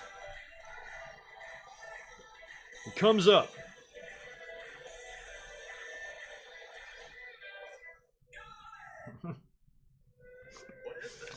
Oh gosh, I love text messages.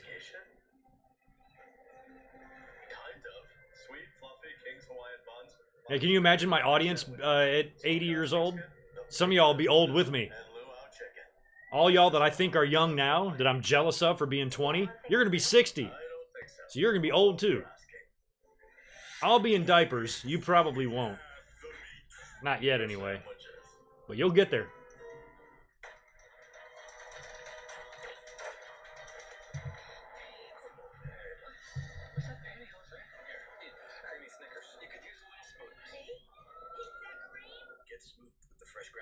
And new creamy Snickers.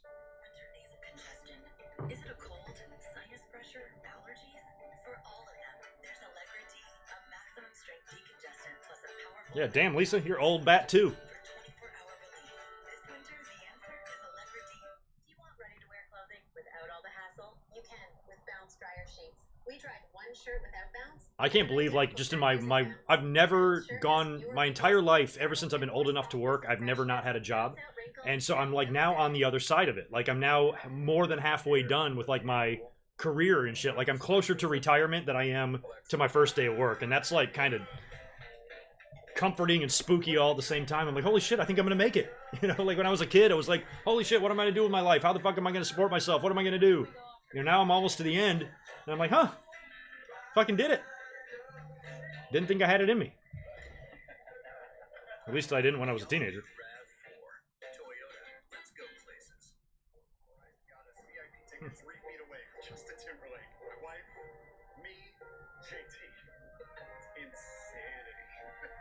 VIP tickets to the best artists and more on us.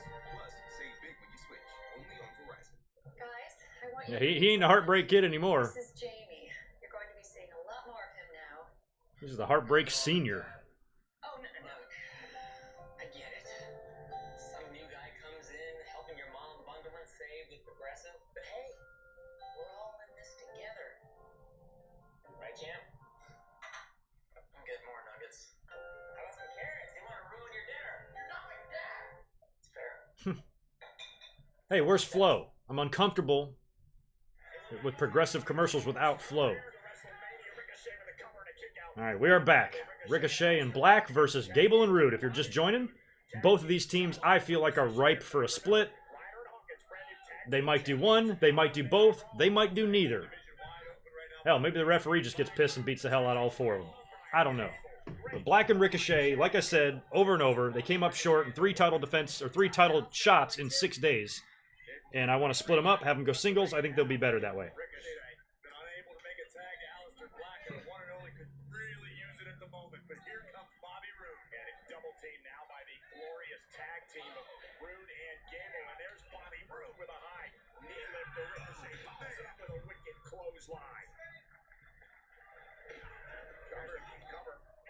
Damn, speaking of old people, props to Chris Jericho for still just being relevant and doing shit and having a dual career. He should be retiring. He should be sitting on his ass in his beautiful home with his family doing nothing. But instead, he's touring with Fozzy. He's all up in AEW. He's had a run in New Japan. He's been in and out of WWE even the last couple of years. I mean, he's working harder now than he was 20 years ago. What the hell's wrong with him? He's like a different type of version of The Rock. Same type of like motivation and drive, just doing different shit, you know? Wow, Sonic, Bad Blood 97 was your first? I will never forget that pay-per-view. Watching that in your house and me and my buddy sitting there and Vince McMahon comes on and tells us all that Brian Pillman died. Fucking nuts, man. He did on the free-for-all when they had that on the preview channel. Mike Witt, Bobby Roode heel turn coming? Maybe. I've been talking about that all match. I feel like one of these teams should cease to exist after this match. We'll see. I'd like to see Roode give another shot at being a heel.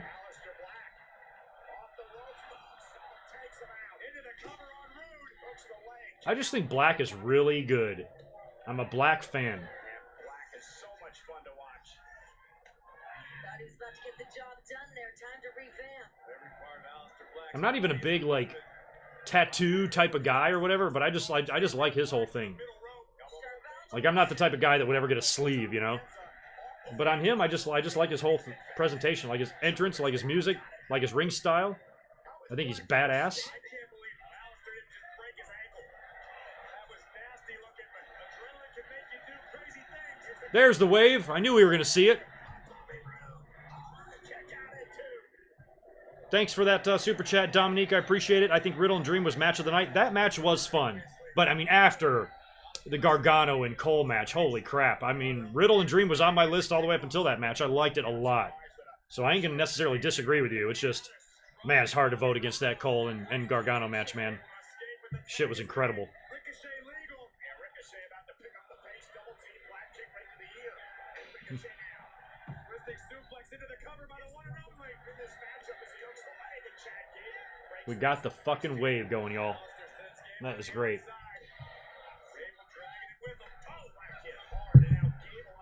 So y'all, I've got my girlfriend watching the live stream right now at her house, and she's commenting on some of the things I'm saying, and I think when I said pass the lotion, it scared her.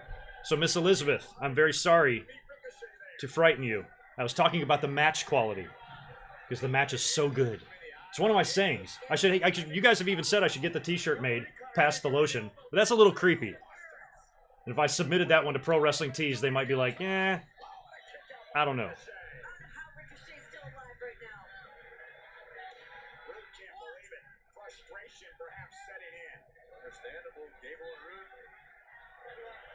I don't know, I don't know the crowd's losing interest. I like that they entertain themselves with the wave. I mean, when you look at this isn't a match that we should have no interest in. When you look at the four individual wrestlers, every one of these guys are money. Gable and Roode are great. Aleister and Ricochet are great. They're not used in the greatest ways, but they can all go, and they're all wrestlers that we should not be bored with, you know? The wrestlers that are all respected throughout the community, you know what I mean? Joey G, best post-Mania crowd? Probably after WrestleMania 29, I agree. That was the Ziggler one, right? All right, Ricochet and Black picked up the win. So they're not done. Oh, Roode going heel here?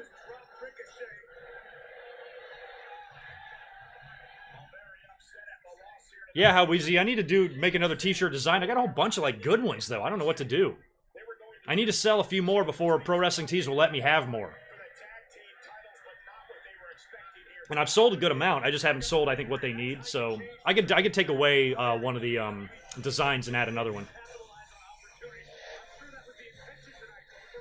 But I'm also one of the only podcasters and stuff. I don't have any like sayings and shit. Like everybody else has like shit they say in episodes and they make it into shirts. Fucking Bruce and Conrad market every single thing they say. I don't have anything like that. You know, I don't have a catchphrase. Except for pass the lotion. Ugh.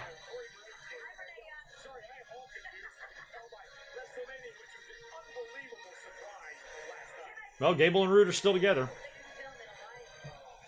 was so excited to see this performance. I got through it. Out of 82,260 plus fans, you were the only one who It was a travesty. This man's an artist. Let's get to his work. That was even kind of weird. I wasn't even a huge fan of that. I mean, it was just a nice effect. It reminded me of the Cactus Jack Mick Foley, or Cactus Jack Mankind and Dude Love thing with 3 Eliases, but still. It's spoiling Elias's one-man show on the grandest stages of all. Did have some dirt burns. I'll give him that. You were the one that suggested that T shitty? John Cena with another memorable WrestleMania moment.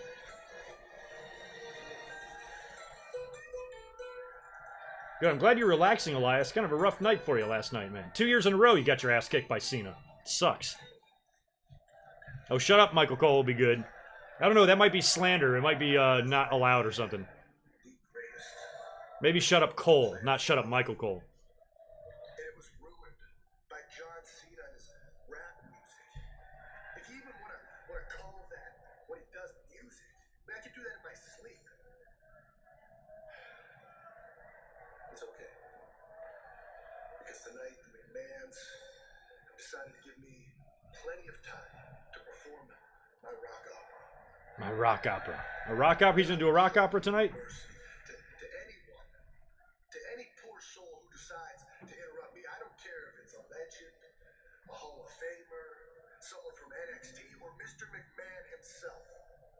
If anyone interrupts me tonight, there will be hell to pay. Okay.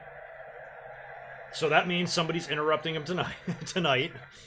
Thanks for giving it away, Elias. Who is it?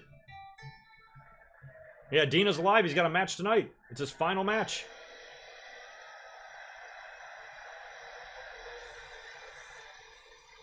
Alright, so we are halfway through Monday Night Raw. Dean Ambrose is making his way to the ring in his last WWE match. Is he the one that comes out later and breaks up the match? Well, you're going to have to believe it, and I hope Dean is ready, because there's a certifiable badass in Bobby Lashley. And Dean was completely absent from WrestleMania. So if this all does turn out to be a work, props to WWE for still keeping him off Mania and selling the whole thing. You know, hey, if we want to make this real, you cannot work WrestleMania. You know? Because if it was a work, you know, you'd think like they would still want to wedge him into the show some way so they can still have him have his WrestleMania match or moment or whatever. But they left him completely off. They left Kevin Owens off. And now WWE is advertising this as his last match in WWE. And he could even be off TV for a couple of weeks. He could stay, like, they have a chance here to right the mistakes that they made with the CM Punk thing, because when CM Punk left, he was back in 1 week. You know, which I thought they should have waited until, like, the next pay-per-view or something like that. So with Dean, they should do that again. If he's probably gonna lose tonight to Lashley. Lashley dropped the IC belt last night, so they probably want to give him a victory here, have him lose, and then just kind of go away, try to do our best to make us forget about him. And then 5 weeks from now, or whatever the fuck, Backlash here in San Diego, or maybe at Money in the Bank. Have Dean Ambrose crash the Money in the Bank match and climb up to the top and grab the briefcase. Can you do that? Can you just enter the match? Hey, pay your cable bill. I like that catchphrase as well. It really is good. Try Wendy's new Parmesan Caesar salad for yourself. Just one of many made fresh every day. It's a salad, but good. It is good. Why stay in and take it easy when there's a whole world out there to explore? With new adventures, Making sure I didn't miss another super chat. Nope, we're good. our SUVs can help you make the most of it. Go over and check some Twitter while we're on the commercial. And first ever 8-passenger Hyundai Palisade. Getting out of your comfort zone. Yeah, a couple people are telling me on Twitter that they're thinking that Seth and Kofi does not go to a finish here. I really hope that's actually what I want to see. If you can believe that, I want a disqualification. I want a count out. I want a heel turn. I want a run in. I want something. I would be so disappointed if either one of those two guys, who both I love, drop their belts tonight. So to me, it's a lose-lose for the fans. It's one of those rare situations that a disqualification is actually best. So that's what I'm rooting for tonight. Yeah, Mike, thanks for another super chat, dude. The End Zone Cast stuff was crazy. They hopped the barricade at the end of the MSG show and started beating the hell out of the talent, and they were fighting back. And it was clearly a work because like there's no security there, and you know they were brawling. But the shots they were laying on each other was reminiscent of the fellow that attacked Bret Hart, who was getting his ass kicked by the talent. So that's, you know, Enzo and Cass and fucking Ring of Honor. That's weird, but I get it. You know, their names and playing off, you know, how they left WWE. They both have controversy attached to them, and they both have a ton of heat. They're both extremely easy to hate. God, do they seem like the two biggest douchebags walking this earth. So you put them in Ring of Honor, the fans will crucify them. It'll be great heat, and it might overall be a good decision. I'm glad they're there. I'm glad they're not in WWE. I don't want them anywhere near the WWE.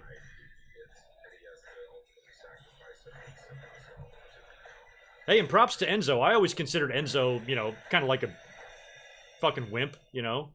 He's little, doesn't know how to work. Everybody hates his guts. But if he's out there, if he's willing to go through with an angle where he knows he's going to get the shit beaten out of him, you know, he's tough. Can't believe I'm complimenting Enzo. Yo, what the hell is this, son? Is it a Jack in the Box? I'm scared.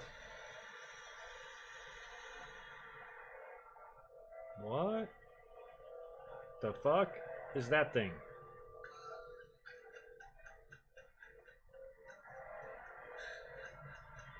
Y'all, is that Bray Wyatt? Oh, it is. I can hear his laugh. That was weird. That better be Bray Wyatt.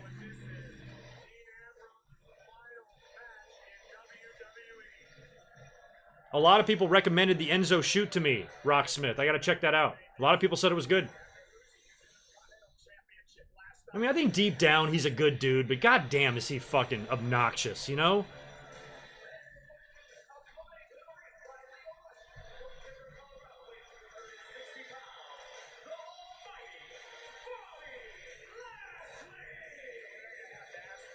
He seems like the exact type of dude that just doesn't know what to do with his fame, the little fame that he does have. Why did your music stop, Lashley? Oh, Leo's gonna say some things.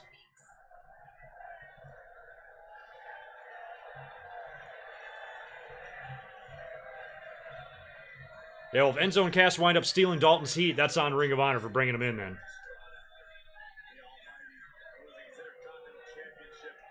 I mean, y'all gotta help me though. That laugh, that was Bray's laugh, right? Like, that's probably not too much of a mystery about that bird.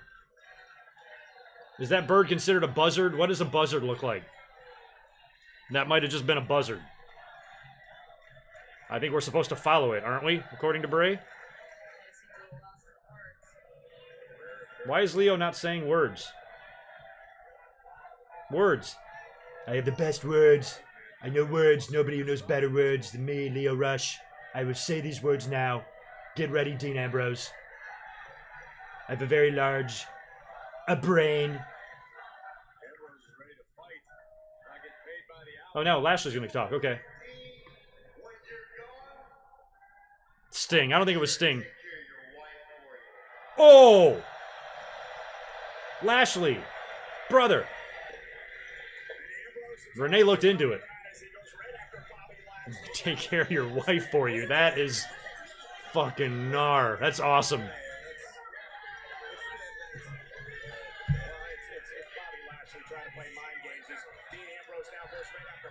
A buzzer like a vulture? Okay. I don't know my biology. Or birdology. Ooh, chair to the face.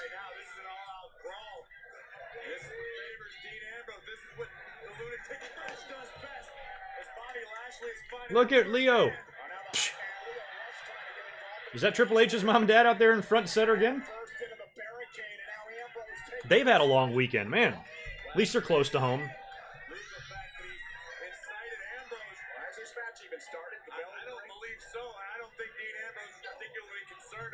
Maybe Bobby Lashley should keep my name out of his mouth. Bobby Lashley, nonetheless, is trying to take out your husband, and Lashley driven into the LED board. Oh, and a DDT right on the stage. They bleeped him out saying shit. Bobby Lashley understandably crossed the line. Ambrose took it seen on Monday Night Raw. This guy, Dean Ambrose, certainly going to be memorable. He's got a lot of things in mind here. Oh, Michael Cole, your voice is starting to go. And now Leo Rush I love Leo. here at the announce table. That's not going to work out well. Leo, take it off. Oof, God. No, Nick, I don't think this is an actual match. I don't think the bell rang. They're just brawling, which is weird. Spear by Lashley on the stage. Lashley now furious.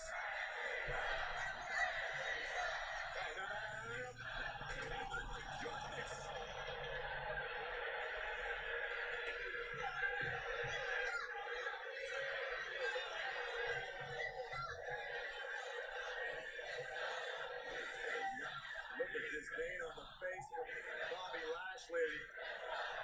Driven Dean Ambrose through our announce. Yeah, I know about JoJo's pregnancy, but that certainly would not keep Bray Wyatt off the TV. I know she's pretty far along, though, it looks like. Look at Renee.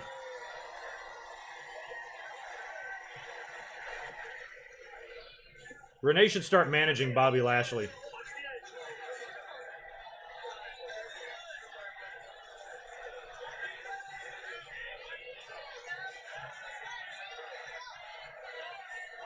Yeah, Lashley did the contacts last night. I think Seth Rollins did it the year before. He came out with the blue ones at WrestleMania. They're chanting, "Thank you, Ambrose." He'll be back. He ain't going to All Elite Wrestling. I'm not buying it.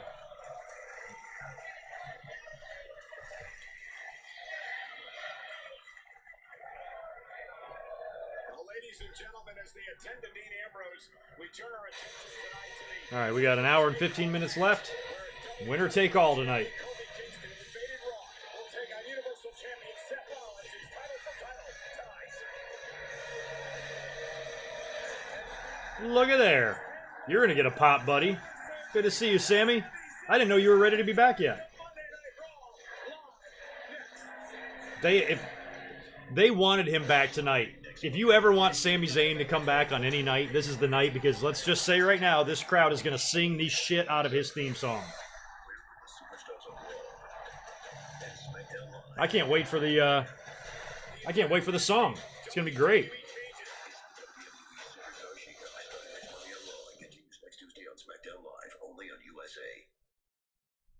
Your eyes don't deceive you. This taco is filled with crunchy, melty nachos from just Crunchy, enough. melty nachos. New $1 loaded nacho taco from Taco Bell's Cravings Value Menu. I'm really confused too, like why they brought Kevin Owens back and gave him a title match, no less, at Fastlane, and then keep him off Mania. Don't even put him in the Battle Royal. Throw him in a mixed tag or a Fatal 4-Way, or make the U.S. title between Joe and Ray a 3-way and put him in there. Like there was so many places you could have stuck Kevin Owens, and they kept him off the entire card completely. I didn't see him in an interview, an appearance, nothing. That's like deflating if I was him, you know? Like, what the hell? What did Kevin Owens and Dean Ambrose and Bray Wyatt and Sami Zayn do? That's 4 huge names and big talent there. The WWE didn't use.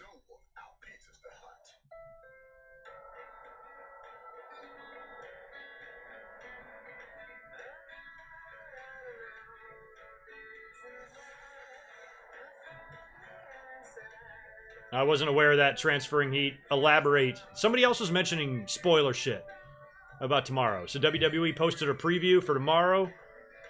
What, is Kofi on there with the belts or something like that? Is that what, Yeah, I'd be really surprised if they unified these after they gave us those 2 great moments last night. You gotta run with this Kofi thing for a while, man. I'm not buying any unification match either way tonight. Something's gotta happen, right?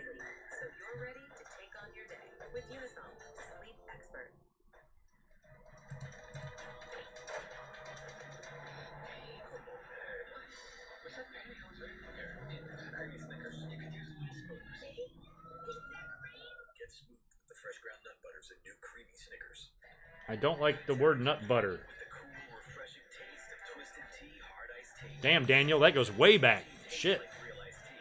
Because it's That was the first year I moved here to California. I moved here in fall of 2010. And I remember that summer of 2011, I went back east And I was in New York when the pipe bomb happened.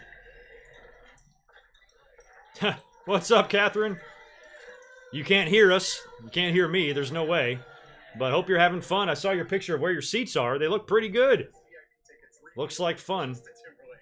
Your voice probably sounds like Michael Cole's. Even last night during the stream, my voice, I mean, my throat was hurting. Like, the back of my throat was sore. I would have stayed up for another hour. You know, but I just needed a break. It was like 7 hours. He's got a sad fish sandwich. Trade you. Get Popeye's butterfly shrimp tackle box with 8 crispy shrimp or my surf and dirt for just $5. Tuesday, Friday, Tuesday, Friday, Saturday, Sunday. Reading a text message from my dad. It's always weird when he texts me, so I thought something might be wrong. Nothing's wrong.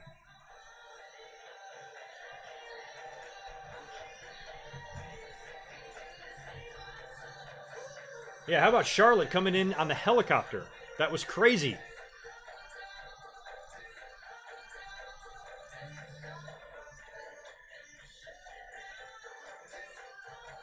That was a throwback. Ric Flair did that. Flair came in on the helicopter. That was sweet.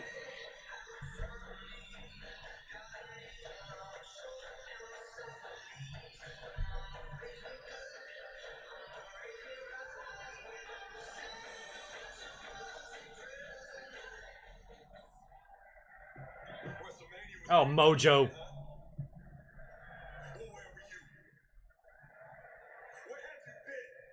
Mike Witt, thanks for the $2. KO and Joe. Yo, what's that shit on his face? Why you got lightning bolts coming out your eyes?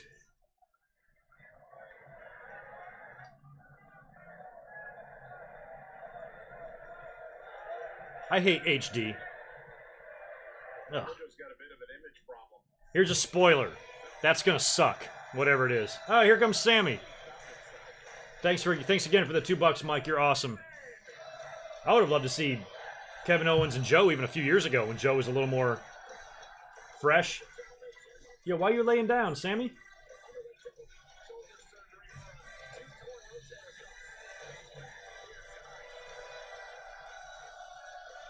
Oh, did he fall? I thought he came out there to lay down on purpose.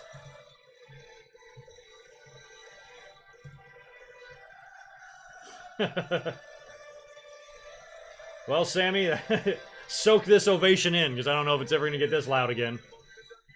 Why are people falling? Batista last night? Did Sammy really fall? I just thought he came out to lay down to be funny. I didn't know he fell. Does he got a new haircut? You can't tell. A wide shot here. Oh, he's rocking the Ambrose. I like it.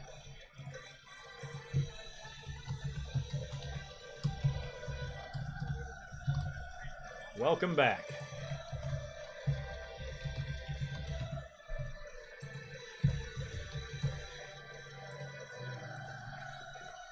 They're singing hard. So he fell. So did they show that on camera? Because I just saw the camera cut to him and he was laying down. I didn't see the fall or notice the fall. Shit. Once there's a GIF on Twitter, tag me in it, would you? I won't see that.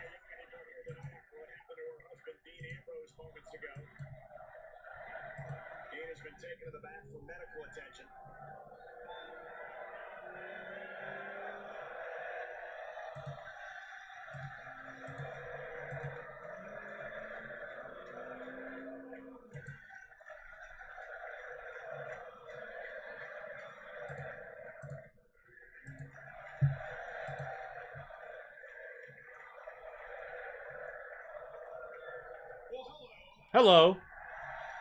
How you doing, dude?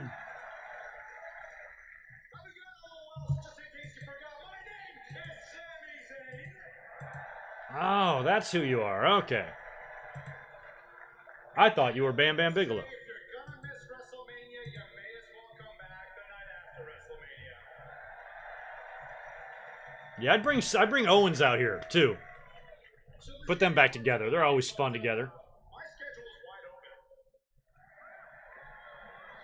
And I could really go for a match right around now. What do you say, boys? Any superstars in the back? It's about to be top of the hour again here. Let me get off the chat in case this is somebody important. You guys spoil it for me. Not all at once. Nobody wants to face you. Oh, there it is. Thank you, Darren Pfeffer, for that. Oh, Finn Balor. A champion? Oh my god, he did fall. I gotta see that again. Hold on. Are we damn, I mean, he fell, but he almost did like a baseball slide. I have to see that one more time.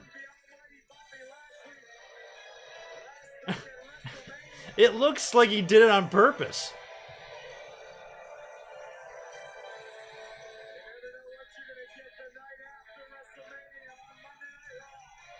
He was chatting to Dave Bautista backstage. I want to say from this angle, so the shot that Gorilla Position on Twitter put up that I was tagged in by Darren Pfeffer. I'll go ahead and like it. He came like baseball sliding out of the back entrance. That did not look accidental, but I could be wrong. I ain't trying to judge trips.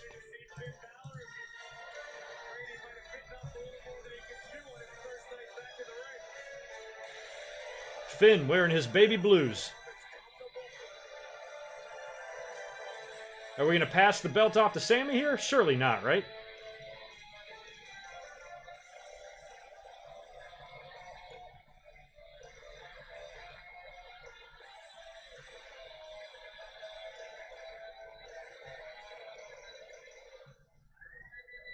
Yeah, who knows? I'd be interested to hear the story on that. Maybe he did it just to be funny and fuck with people. He knew it would pop the audience. I don't know. We're putting the belt on the line. Had a feeling. So Sammy's back one night. Belt's on the line. He's going to start off on a losing note? Or are they going to switch a belt here? Balor going to drop the belt the night after winning it? That would make me sad inside. But it would make sense for him winning back the belt from Lashley if WWE wanted to pass it to Sammy and give it to a heel. It's better him beat Balor than Lashley, but I don't know. Lashley and Zayn have a ton of history too.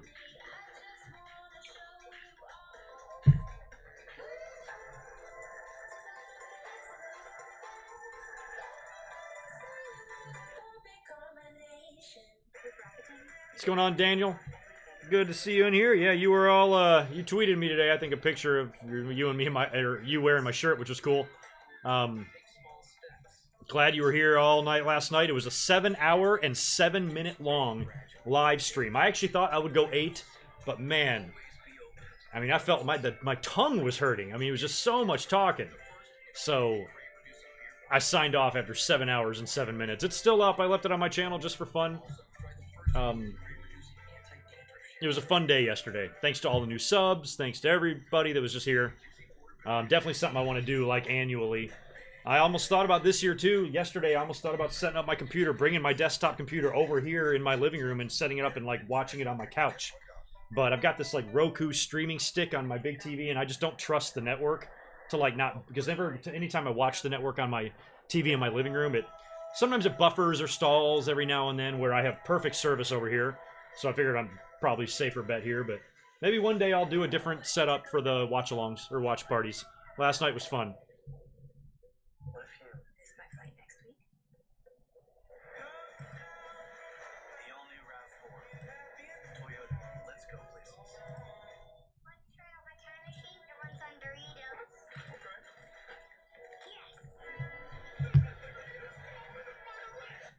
Yes. See, I have absolutely no memory whatsoever. Surely we've seen a Balor and Zayn match before, right? So what if he's on your But not one for a championship, so He's got a sandwich that's cool. sandwich, you? Get Popeye's butterfly strip taco box with 8 crispy shrimp. Yeah, I've got three. I've got two computers. One over here that I'm using to watch myself to make sure everything's going right. One right here that I've got this pulled up in my Twitter, and then a TV right here with a Roku, like a bigger Roku that plugs into the wall. But my big TV in there, I have one of those sticks that plug into the back of the USB, and I just don't think the signal is as strong. I mean, for the most part, it's like 95% fine. But I certainly wouldn't want that shit buffering if I'm trying to live react to a pay-per-view. Over here, I've got, even if something goes down over here, I can pull it up over here. Like, I'm in my hub. I'm in my central hub right where I'm at. It's where I'm most comfortable. But I still wouldn't mind changing things up one of these days for a watch-along. Try to do something over there. Don't jinx it, Mike Witt. I don't want either one of those fuckers out here right now. Tito is fast asleep on the couch. Bub is fast asleep on my bed.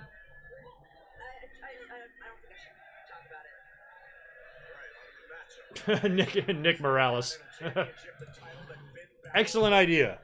Since you, am I really getting paid $1.99 to do this every time? Okay. No problem. Ask and you shall receive, Nick.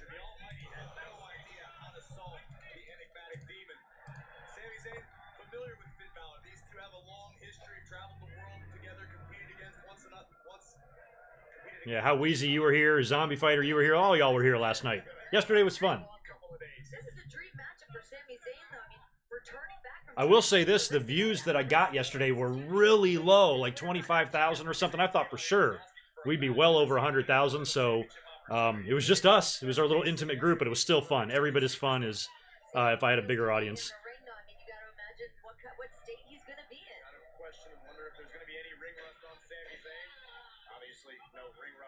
Yeah, it's funny. I was counting it up, too. It stalled for you a few times. Yeah, some people, you know, we did have in those early years, we had some issues with the network. But I can pull up the network 3 places right here, including my phone. So right where I'm sitting, I've got 4 options to pull up the network. 5 on the TV, 6 in the bedroom. So I can pull it up pretty much anywhere in here. Oh, and I got a laptop. I can actually pull it up 7 different places if I have to. But it tends to work best right where I'm sitting.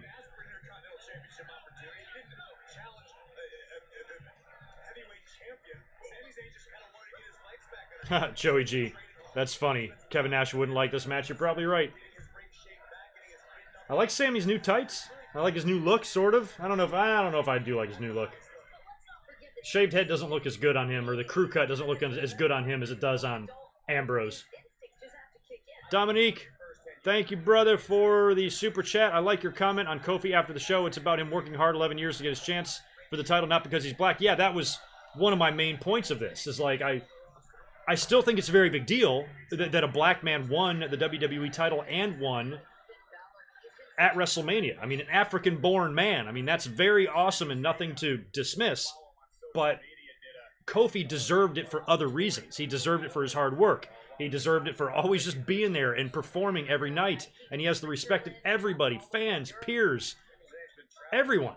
You know, it's like he has put his time in and paid his dues as much as anyone, and going on over a decade without a title shot is ludicrous.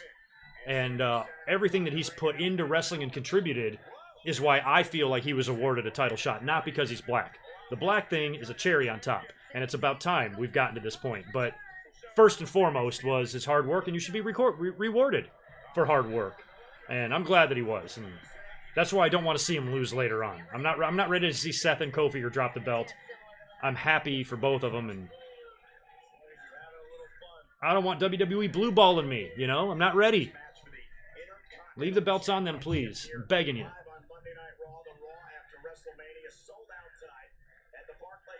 Balor is a strawberry midget. I don't know. Tonight he's a blueberry midget.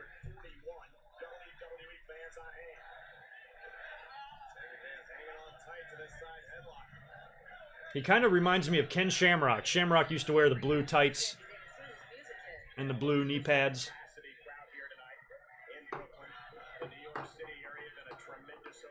The funny thing is, I don't think, I mean, if anybody calls Balor like a vanilla midget, it's only because of WWE. This guy was over, you know, internationally. This guy could cut promos, and he did good shit, you know, in Japan and the Bullet Club stuff. He had a vicious side to him, an evil side. He had killer instinct. He had all of that stuff as Prince Devitt. And then, you know, in WWE, I still like Finn Balor, liked everything they did with him, especially in NXT. Thought they introduced him great on the scene in WWE, having him win the title. First ever Universal Champion, beating Seth Rollins, the current Universal Champion. But then he got injured, you know, so it's half bad luck, half WWE's fault. But if he comes across bland or boring or stale or vanilla-y, it's only because WWE hasn't put him in a position to not be that way, because we've seen him we've seen parts of his career where he hasn't been that way. He hasn't been bland. I'm still Team Balor though. Sometimes it feels like they don't really know what to do with him and have a direction, but for the most part, I still think he adds a lot to the show. He's a good wrestler. He's decorated now. He's had a few runs with some titles. Universal Champion, NXT Champion, 2-time Intercontinental Champion. It's not like he's done nothing. He just never returned to the prominence that we thought he was going to have when he first burst onto the scene from NXT. That injury really hurt him. Had it not been for that injury, who knows? He might have been in the main event of WrestleMania last night. Had that injury not happened, we don't know. So I'm always gonna have Balor's back. I don't want to see him give his notice and go back somewhere else. I want to see him stay in WWE and be successful. Hey, he's the Intercontinental Champion right now, right? That's something.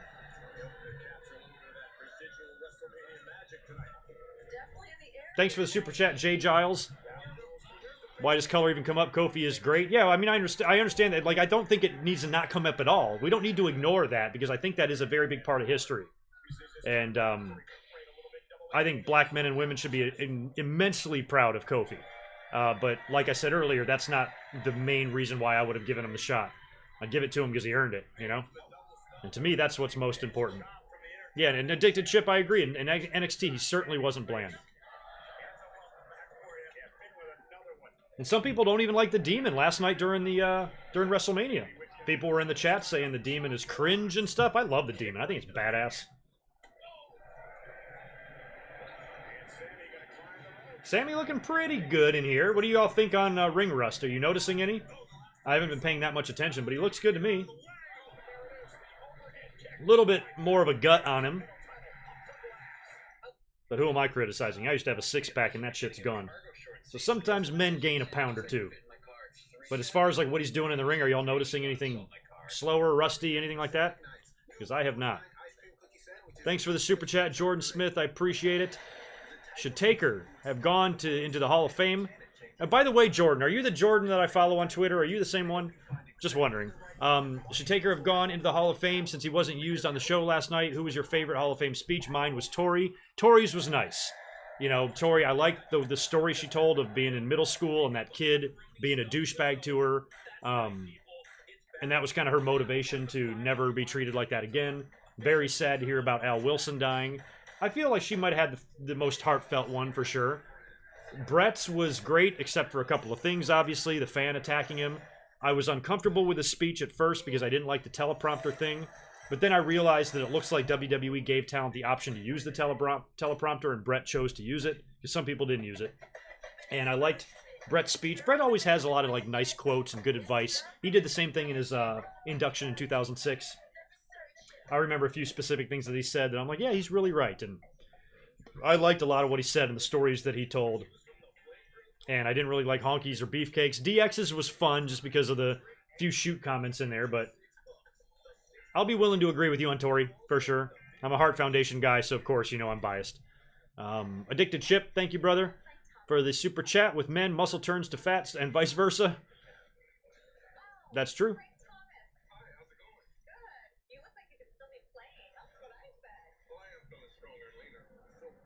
Rathman, you are blocked. But you might also be right. But you better not be right. Y'all, do we want Mojo winning the Money in the Bank? I'd rather take a shower with my uncle.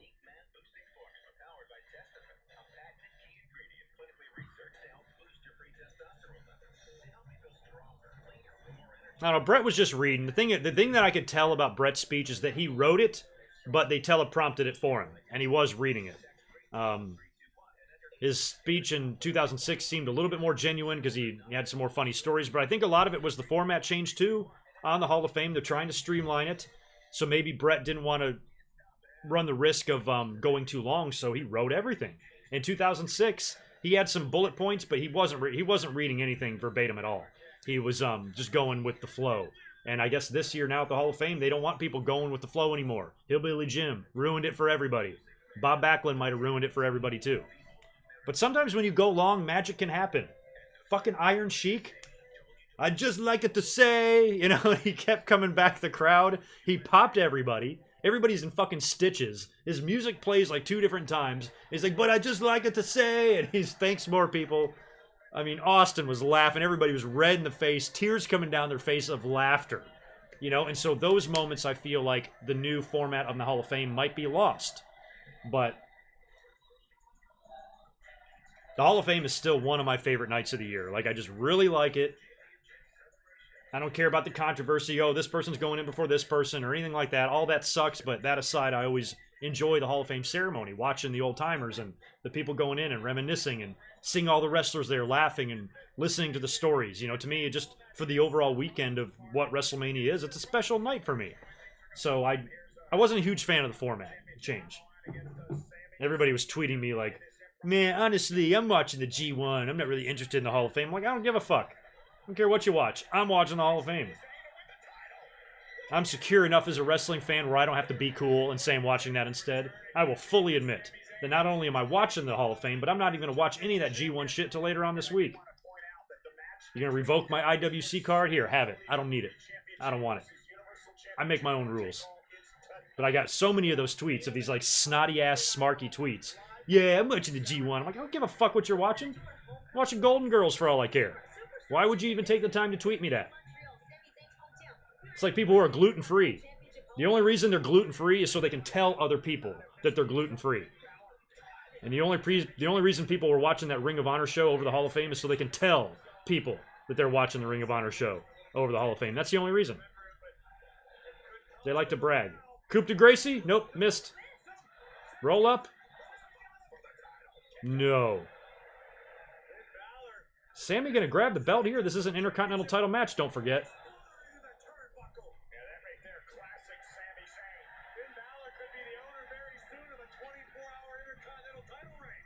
No, come on, Balor. I like Sammy, but I don't know if I'd put the belt on him the first night back. Oop. Missed the Helluva Kick. Oh, there we go. He's gonna hit it now. Oof. Alright, that's it for Sammy. Welcome back, Sammy. Intercontinental title match. I suppose this means he's buried, right? Of course it does, but WWE thinks enough of him as a talent to put him in an Intercontinental title match on his first night back, so that's not all bad. So you gotta ease him in. And plus, Sami Zayn, who knows? This might not even mean that he's on Monday Night Raw. He might be on SmackDown tomorrow, fucking around with Kevin Owens. Alright, so no title changes.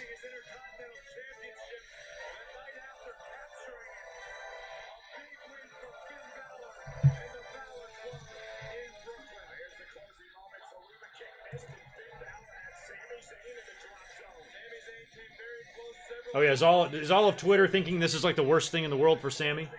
Like, what is wrong with going out there and having a match with a good wrestler and losing? I have no idea what's wrong with that.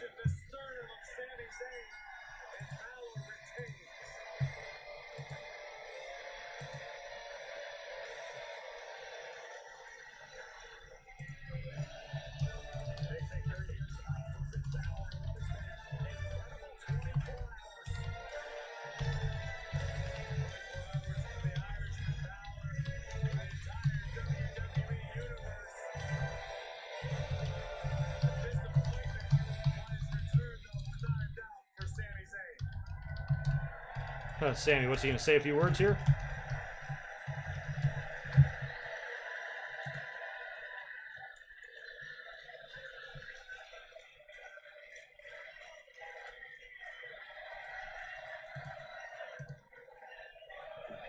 Is he gonna quit?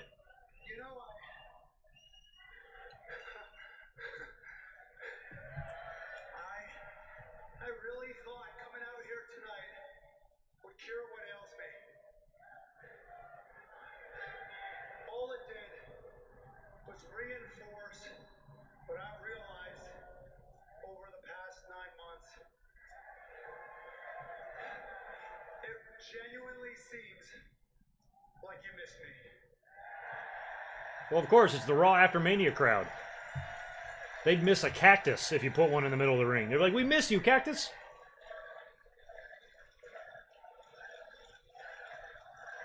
Please heal on the crowd.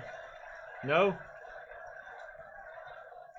He's got to heal on him, right? I can honestly say Fuck you. I honestly did not miss any of this or any moment. I knew it. They're still clapping. Yeah, so it turns out WWE is a super toxic environment. Yeah, it's not because of the McMahons, and it ain't because of the other WWE superstars. It's because of the fans. It's because of this audience and your ugliness.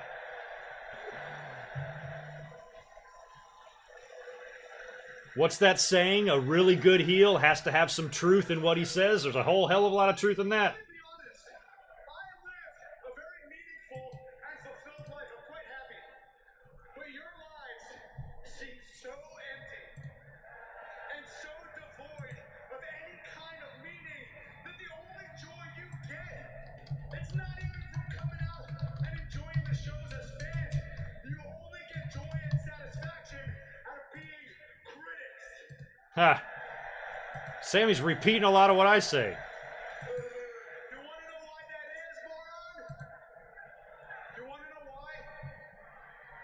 It's because it's the only thing that gives you any sort of sense of self-importance. You judge everyone and you judge everything except yourselves. This is the truest heel promo that's ever been spoken. You know why that is? It's because none of you have the balls to look inside yourself. Because you know the ugliness and the cynicism that exists inside of you. I love this. So bloody delusional, it's hilarious. You really think you guys are like the voice of reason? You really think you guys are like the voices that should be heard?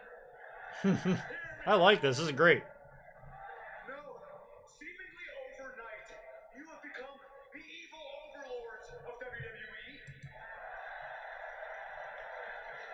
Sami Zayn has been about one thing his entire career and his entire life, and that is doing what is right. And now the right thing to do isn't to come back and save WWE. And it's not to come over and take over the WWE. Take over. The right thing to do is to come out here every single week and hold each and every single one of you accountable because nobody else will. See you in hell. See you in hell. Mwah.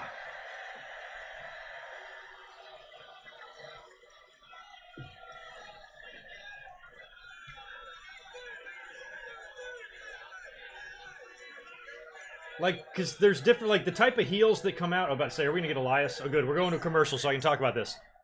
A lot of heels call out the audience and say, oh, you're a bunch of hypocrites and all this bullshit. But only a few of them can, like, speak some truths. Daniel Bryan did that a lot in his heel work with the audience. And for Sami Zayn to, like, cite specific examples of why they're just such a cesspool of ass, you know, out there is great. You know, it's one thing to just have generic insults for the fans.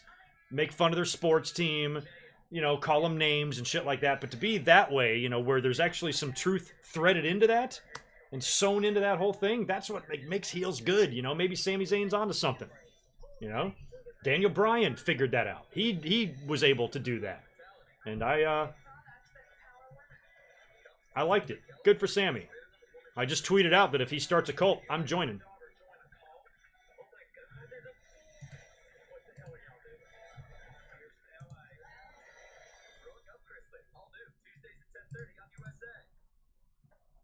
Sammy, he is keeping it real. Oh yeah, I'm not trying to compare it to anybody's. Yeah, Addicted Chip. Nothing's really going to top that pipe bomb. You know, there's been a few pipe bombs. CM Punk's was like that. Joey Styles was like that. I think Paul Heyman had a pretty good one back during the Invasion. So there's been some awesome ones. So I'm not trying to compare Sammy's to anything. I'm just trying to say, like, it's good because of those reasons. And it worked because of those reasons. Because what he said was right. Bret Hart, famously, in 1997.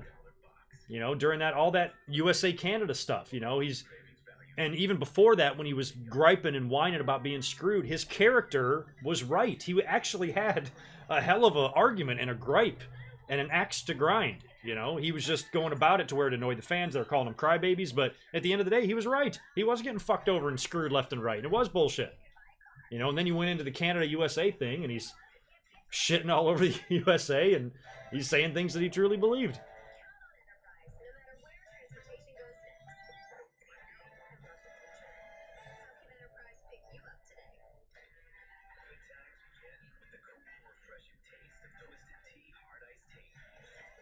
If the pipe bomb was scripted, it was scripted by CM Punk. I'm sure I don't think he was freestyling all of that.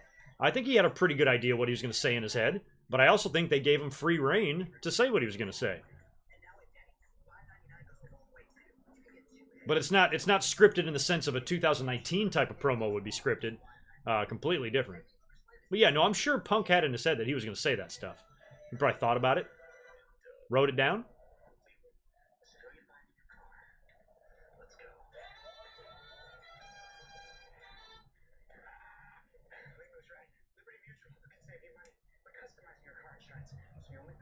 Yeah, we'll see how this Raw ends up. We got 40 minutes left.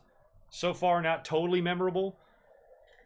Depends on what happens here in the main event. We haven't seen any crazy debuts. We've seen Sami Zayn return. Oh, we saw Lars Sullivan, excuse me. Lars Sullivan, Sami Zayn is back.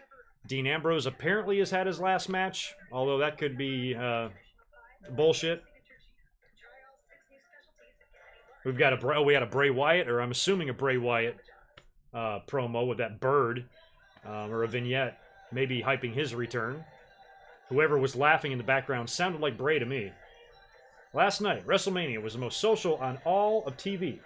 Social show. I can't even say that. Beating American Idol, ABC, MLB, Keeping Up with the Kardashians, and something else. Who gives a shit, WWE? Why am I even reading that? Alright. We are back from commercial.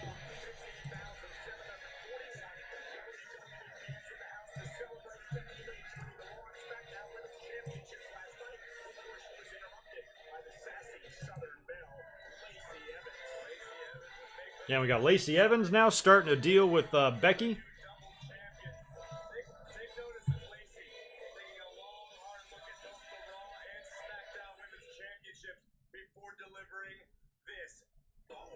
Damn. Damn, she tagged Becky, didn't she? Not quite like Nia did, but...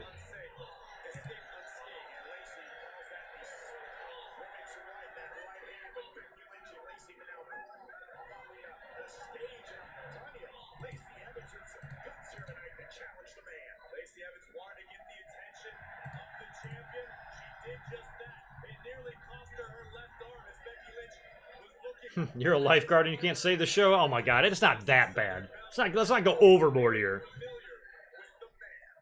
It's like if the fans are not entertained to every single possible degree, it's like a letdown for them. I think there's been better Raw after Mania, so I'll grant you that. But I don't think this is a shit show, really. It's been fun. Oh, Dana Brooke.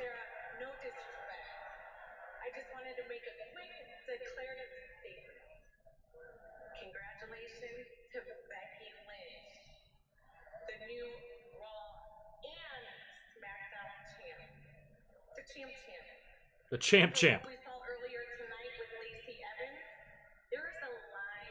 Hey, buddy. Oh, hello. Coming in? You can't come in without saying hi. Say hi. Sit still. Joey G, Becky can use my face in the disarmer? Oh, graphic.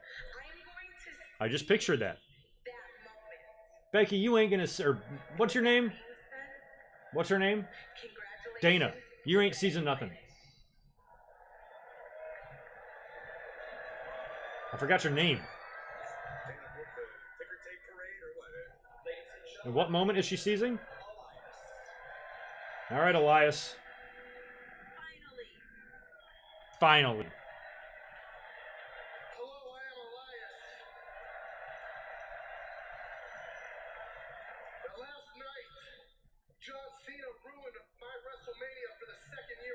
Yeah. He did. Evil Cena. But I promise you, 1 year from now, it will be a different story. So you were all supposed to So, well, I definitely don't think it's gonna be The Rock or anybody like that coming out, because it's 23 past the hour. It's not even like a prime time for people to be tuning in. So whatever this is probably And let me just say, potentially good, just not great. infinitely talented and can play any instrument. John Cena is no musician. He's no artist. No, he is a selfish, insecure, fake, humble piece of garbage who is riding the coattails of Elias's popularity. And you all saw it last night. Mike Witt, thanks for that, brother. Another $5. How cool would it be if it looks like Seth is going to beat Kofi and all of a sudden lights go out and Cult of Personality plays on the speaker? Jesus. No way. No way. I don't say never very often, but I just cannot see CM Punk coming back, but that would be crazy. In the spirit of what I think it would be more than cool. I think it would be batshit bonkers psycho. The fans would have seizures, all of them. You'd have 20,000 seizures taking place. I mean, I don't even need. People just, you know, I don't even think as wrestling fans we could handle something like that. Let's see. My God, I'd lose my shit. I'm sick of John Cena. WWE, I'm your biggest star. Elias. If you want the doctor of thugonomics, well then guess what?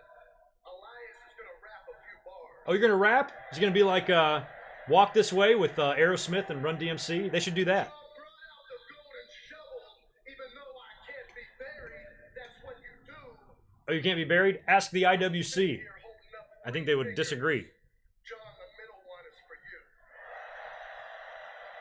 you. Hey, you just gave him the finger. That means fuck you. That's what the middle finger means. Y'all know that? Naughty. Superstar wants to make their name on Elias. The Undertaker's not coming out, is he? But mark You my fuckers. words, the next one to interrupt me is a dead man. Oh. A dead man? Maybe that's why. No, the fans are just chanting Taker. Oh, there he is.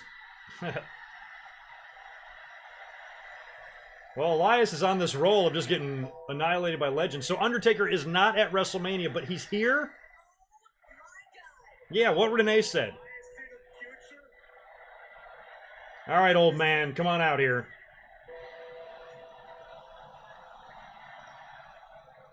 I should have retired 2 years ago. Hey, that was pretty good, right?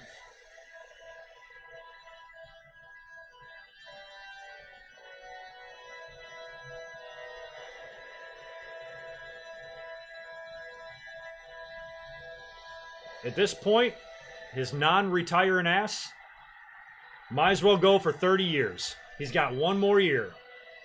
He needs to retire 1 year from this Survivor Series in 2020. A year and a half from now. Have his final fucking damn last match. 30 year anniversary of the same show he debuted on. At this point, just do that.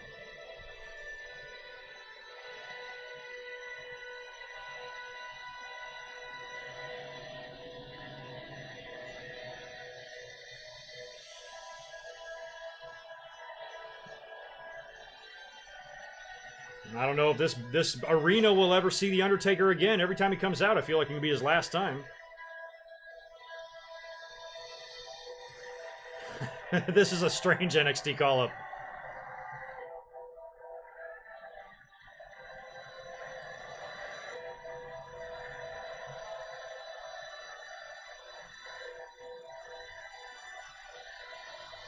Because I'm curious, like, that's another thing that annoys the shit out of me. Is that after that match with Roman Reigns, I'm wondering if the plan was to retire until that Saudi Arabia deal came in. And Undertaker got that whiff of the money. I want me some of that. And I'll be willing to tarnish my legacy to get it. That, boys and girls, is called greed. And there's no way this fucker needs the money. I'm not going to judge how anybody lives, but if it was me, with a 30-year career and fucking millions of dollars and a beautiful home and a family, I wouldn't work another day. And if I retired, I'd damn sure stay retired. If you got $50 million in the bank, what's the difference if you have 51? What's the difference between 50 million and 51 million when you're that rich? The hell do you need it for? Greed.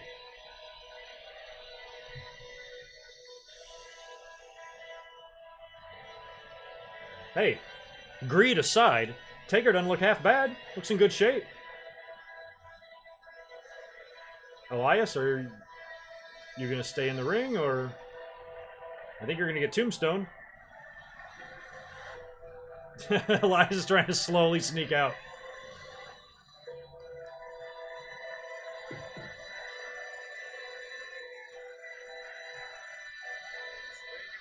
Thanks for the super chat, Chris. I don't know what's going to force him to.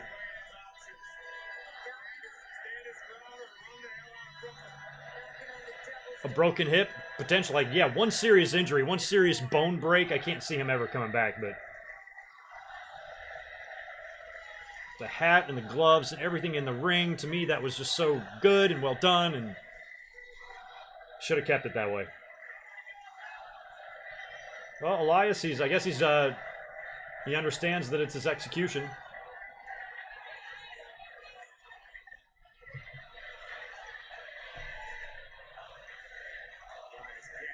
I don't even think the bird was for Sting. I don't want to see Sting back. He's 96 years old. What's he gonna do? Come out here in a wheelchair?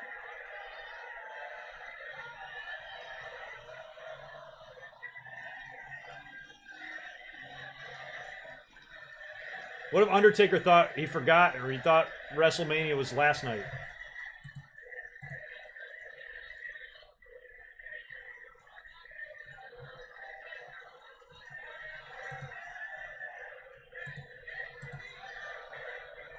What's going on, Life of Brandon? Good to see you. You watching this? We got Elias and Taker in the ring right now. For some reason.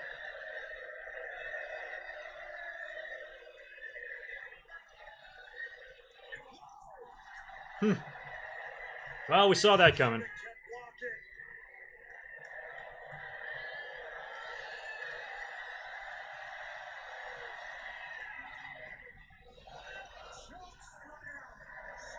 Damn, I've never seen Undertaker chokeslam someone with his hat on before.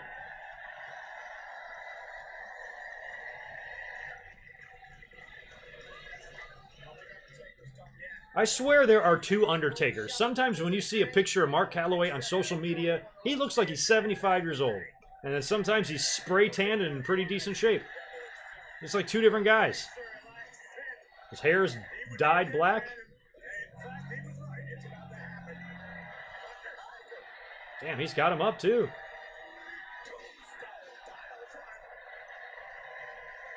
The crowd's gonna count. They should ring the bell. Alright, poor Elias. Well, I guess technically you can use the word buried here because he is in there with the dead man.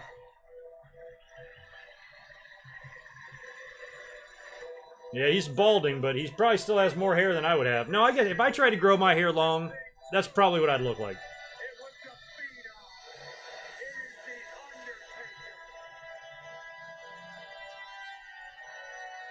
He's doing DDP yoga? You think so?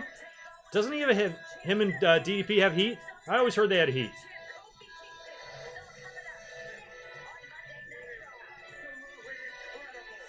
There is too, Brian Lee, that's right.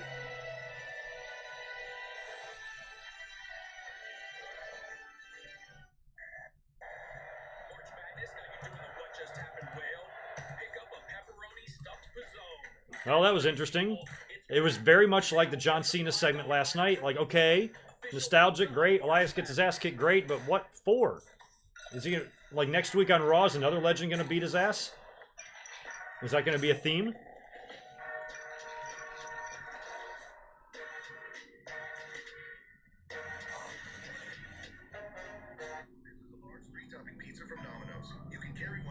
Oh yeah, let's see how she's holding up. She just had to witness She had to witness that beatdown of Elias. All of us in the chat are wondering if you're okay. If you're okay after Elias was killed.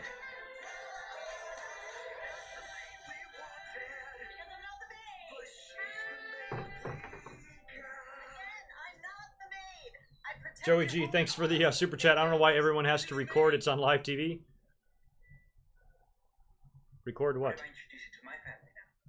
Thanks for that too, brother. You're the best. Yeah, well, DDP did stalk his wife. No, but I think there's heat. I forgot why they have heat. I forgot. It's stemming from that angle. I don't think it's anything personal with the wife, but there's some reason he has heat with Taker. I can't remember what. Can't remember why. Anyway, while it's commercial, I'll be right back. I'm gonna grab a cold one. Stacker King Challenge. 3 delicious patties, bacon, cheese. What more do you want? You got the single, you got the double, you got the triple. Hey, King, I think I might have dripped on you. Stacks on stacks of flavorful beef and stacker sauce. The new Stacker King. Only at Burger King. So, Frank, you're the big hurt. Why do you need Nugenix? After 40, a guy loses free testosterone. Even me. I couldn't stand shake like I used to. So does Nugenix really work? Yes. It's the #1 selling free testosterone booster at GNC. Okay, great. But does it work for you? Oh, yeah. My workouts are incredible now. I'm feeling strong. All right, I'm back. With a lot more drive. So, say I knew someone who should try All right. Nugenix. Probably my final beer of WrestleMania weekend because I have got a long week and I've got some traveling to do. And I gotta take it easy after this. Be right with y'all. I am back here, but not on camera yet.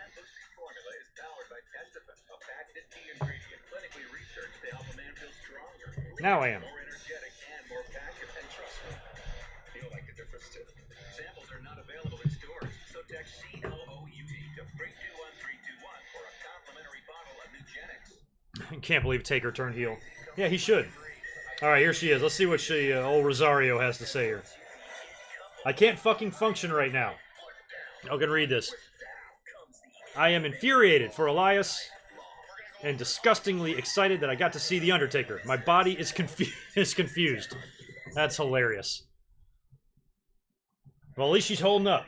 That's good. That's all that matters. I told everybody there's got 317 people very concerned about her.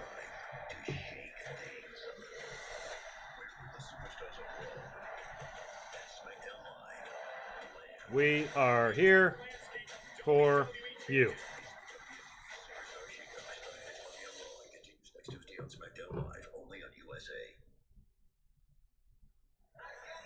Make Taker a manager. That would be interesting. I don't know. Was a manager going to have his own entrance? Taker would be probably one of the only characters that would be tough to pull off being a manager. Because he'd have to completely change what he does, everything about him. He'd have to come out there wearing regular clothes. He certainly couldn't do a 13-minute long entrance. That fallopian tube title is hysterical.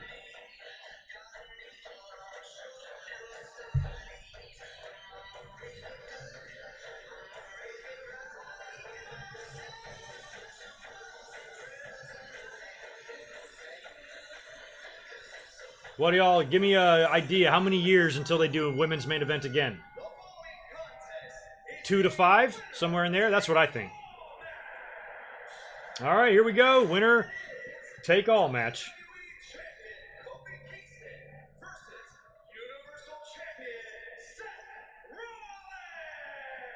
Why are they, is that what they do now? They announce the names of who's competing before they come out? That's weird.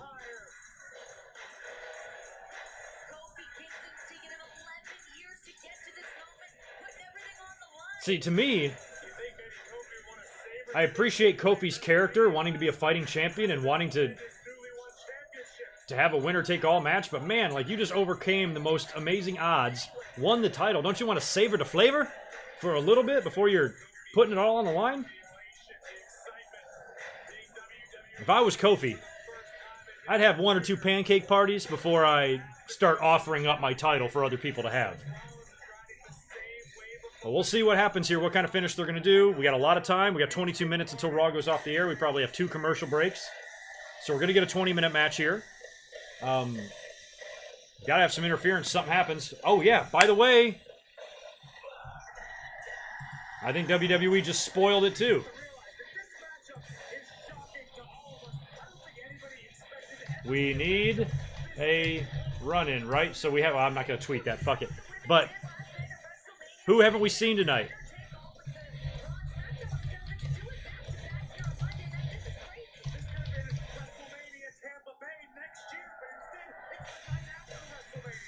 A dog. A real big one. The main event of Raw happens to be taking place in his yard. Why has he not been on TV? Or why has he not been on Raw? Hasn't had an interview? Nothing. They haven't even talked about his match with Drew McIntyre.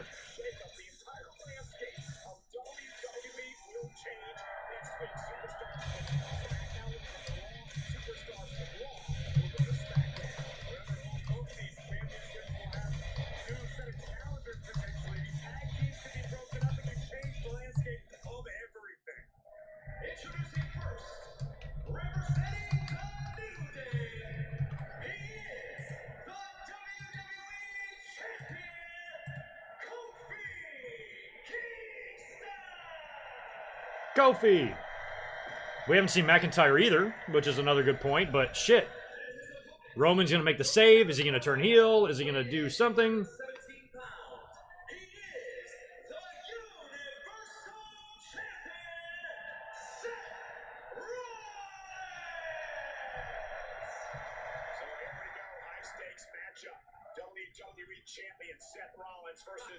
Well, we should appreciate what we're witnessing here, because if WWE is ever going to do a big swerve or big angle, this is one of the situations where they do one. So if they have the balls, if they have the grapefruits to actually turn Roman heel, I'd do it here. I still don't think a New Day heel turn makes sense here. I think you should wait a while to where New Day actually has a reason to turn on Kofi. And they've got an easy one there if Xavier and Big E want to claim that Kofi got too big for his britches and, you know, became a pain in the ass to deal with because he was champ and all of that. But to turn on him here after they've had his back so strongly would just seem strange. I don't know. Lesnar could still be there. Come out there and beat the shit out of both these guys. Who knows? Bray Wyatt, Daniel Bryan, Roman Reigns, Brock Lesnar.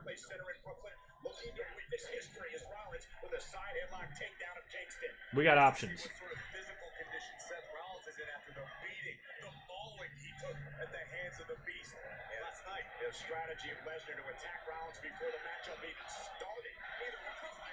That's mean.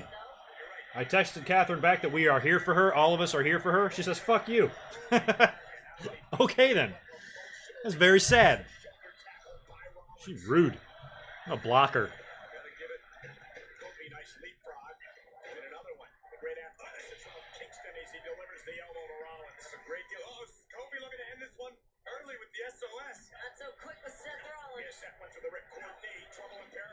Ooh. Kofi got right out of that. Gets too early for a curb stomp, Seth. Come on now. Undisputed Era, how easy. You're right. We talked about that earlier. So Undisputed Era, Roman, Drew. Who else did I say? Bray. Brock. Braun Strowman is another. Where the hell's Braun? Yeah. Where the hell is he?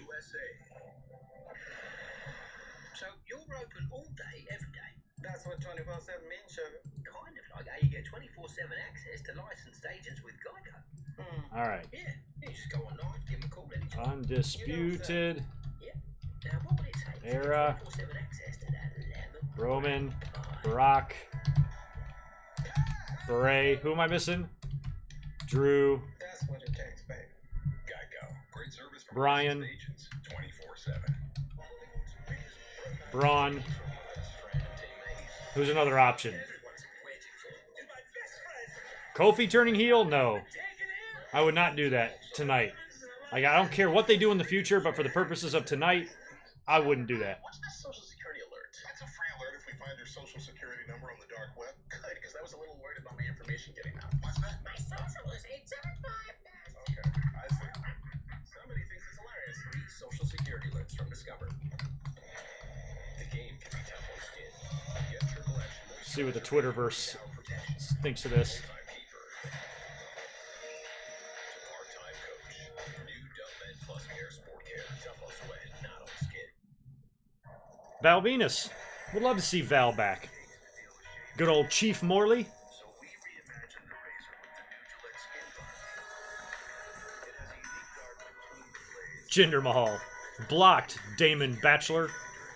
Matt Riddle. No, I don't see Matt Riddle. All men deserve a razor just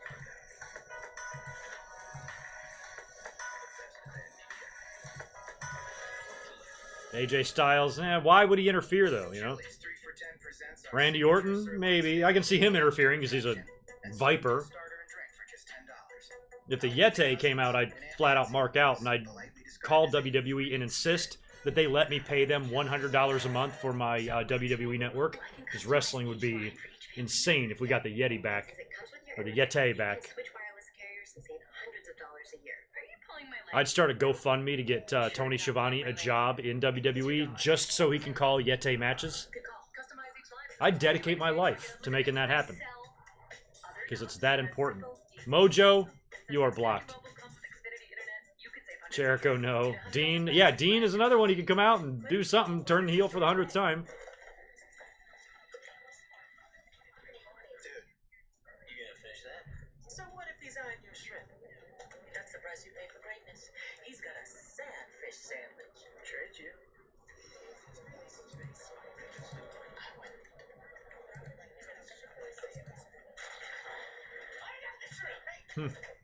A lot of Undisputed Era votes on Twitter. Or mix it up with the serpent.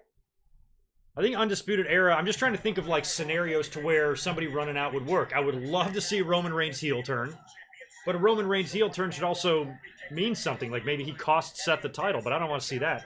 I think the match has to end with neither guy losing their belts, and we need to see either a debut or a run-in or a heel turn. One of those three. Undisputed Era would be a good idea for them to hit the scene, lay out both champions, stand over their bodies as the show goes off the air as a big announcement to the world that we are here, and we just have to keep our fingers crossed that they don't turn into sanity. But that would be a one hell of a way to have them debut, to have them destroy your two world champions. That would be a better way to start than Sanity did, you know? And maybe they have a chance to not become the Ascension or AOP or Sanity, and they have a chance to become something bigger on the roster. So that would be an outcome I'd be fine with. But a Big E heel turn or an Xavier heel turn here would seem weird because there's no real reason to do it. Either Seth Rollins or Kofi Kingston can achieve the same feat in the men's division. Rollins lands on his feet, Kofi misses one. Cena coming out and says he deserves a 17th. Hey, he could get his next two, 17th and 18th title. How does that work? Counted too near fall for the Universal Champion. Let's just say, I mean, this isn't going to happen. Let's just say one of these two guys wins. They unify the belts. Let's say Seth wins. He has both belts. Then Cena comes back and challenges Seth, and he wins. Does Cena now win 2 more world titles in the record books, or 1? That right there's one of them there special occasions. Just putting on a little bit of a front here because he suffered. One of them exceptions. Caught him, shoulders down with the Universal title and a kick out by Rollins. Cole's voice seems to be going in and out.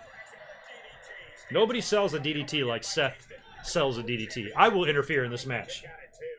Are you kidding me? I would never do that, Joey G. If I interfered in this match, Nicholas's dad would beat the shit out of me. And I ain't messing with that guy. Hell no. Brock, Braun Strowman, no problem. Do not put me in that ring with Nicholas's dad. I'm kind of addicted to breathing. As a double champion, I can't believe Lacey Evans confronted the man, Becky Lynch. Sami Zayn is back. It has been a wild night, as expected and delivered upon. The Raw after WrestleMania, and Kofi Kingston looking to take a Alright. high risk. Some people have the Mountie interfering, Damian Sandow, Becky Lynch, Muhammad Hassan, Max Moon, Brady Boone, Duke Drosy, the Yeti, Max Mini, Shockmaster. Another vote for a Big E turn, which I just don't see and wouldn't want to see. Big E's too damn entertaining. Oh God, the bar? Why are the Bar coming in?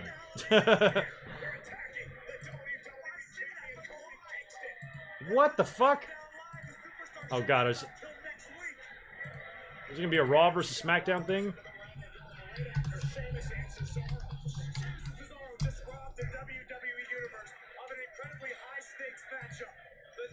Well, something's gonna happen here. We got 10 minutes left in the show. This shit ain't over. We might get Roman Reigns coming out. Something's gonna happen here, y'all. Alright, I'm gonna get off the chat, because y'all are a few seconds ahead of me. And I don't want you ruining shit for me. If this show ends with a Bar versus Seth Rollins and Kofi tag match, I'm canceling my WWE network.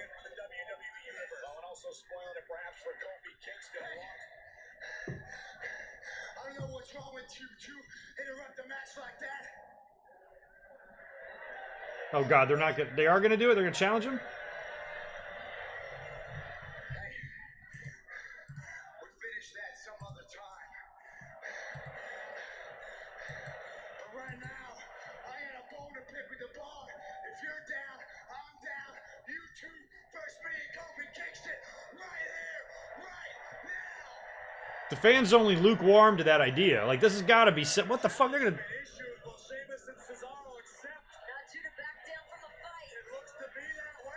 Alright, something's gonna happen here. Somebody's going heel. What's happening? No? Match is starting? Fans don't want this, but the fans need to be patient here in the audience. I think they're doing this to set something up. Fans need to have some patience. Don't judge it till it's over. Now, if this show goes off the air with Seth and Kofi just beating them, then yeah, this sucks. But let's see if something happens here. We have 10 minutes left.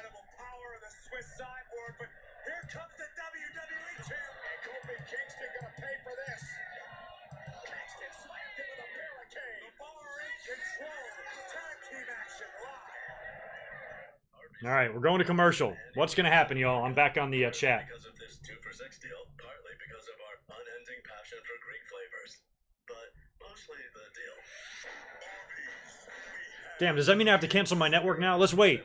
Let's wait and see what happens. If this match just ends and it goes off the air, and I'm going to be like, huh?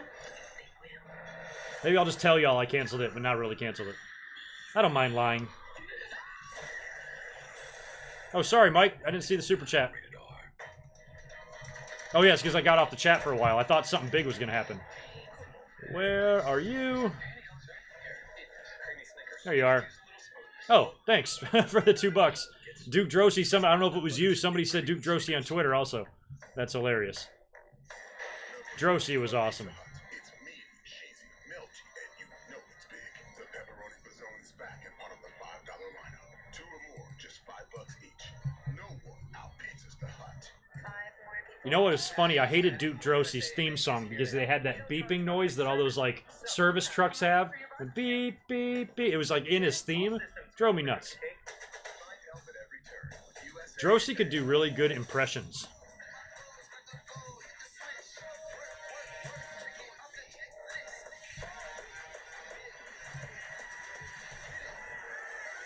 Outback Jack.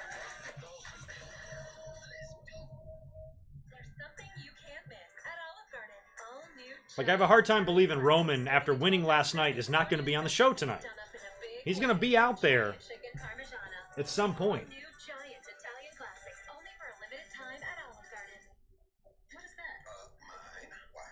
I'm thinking, man, I would love to see Roman go heel, man. I would love it.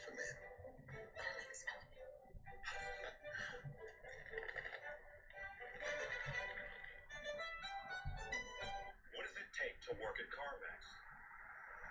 That's a great question. The Renegade should come out. Well, Renegade is no longer with us.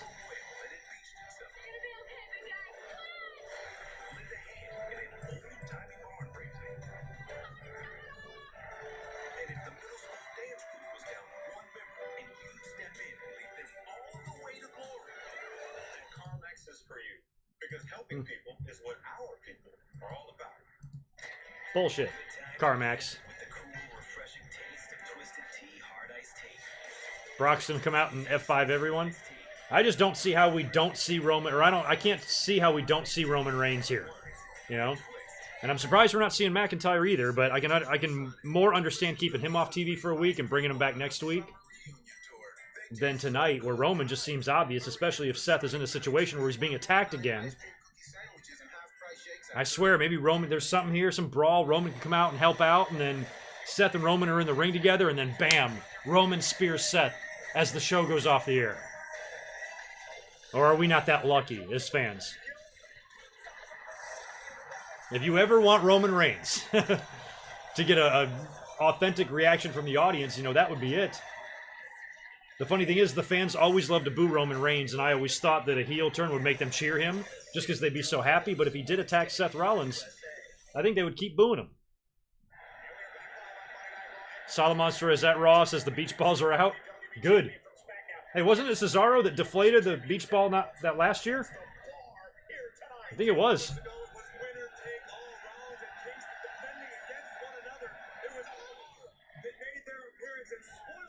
Yeah, thanks for looking out for the likes, Liam Sheely. I appreciate it. Yeah, I'm way low on the likes, but that's all right. It's main event. If y'all don't have time to scroll down there and do the like, it's cool. We got 6 minutes left of Monday Night Raw, and something's got to happen here. We have Dean coming out. Crowd is vocal as hell. Beach Ball Mania is running wild.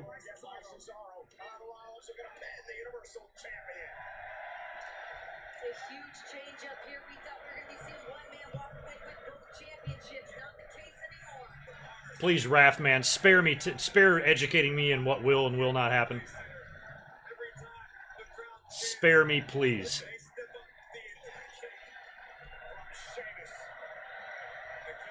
They must have popped the beach ball. Crowd's chanting asshole, probably at the security guard. Imagine being that. That's a heat magnet for a poor security guard. You gotta be on beach ball duty, because you know as soon as you grab that thing and deflate it, the fans are gonna... You're gonna have more heat than Baron Corbin. And you're probably making a minimum wage. That sucks. Should get paid a lot for that job. We want people? Is that what they're saying? Maybe not. They might not be saying we want people, but...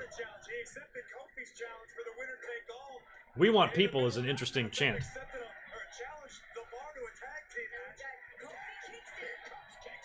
Here comes King. I just love that this is a tag match now. The fans are just like, they better be setting up for something here.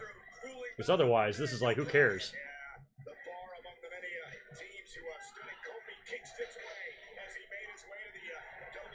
All right, we got 4 minutes left, probably about 3 minutes left now in this broadcast, in this telecast, as Tony Schiavone would say. Whew.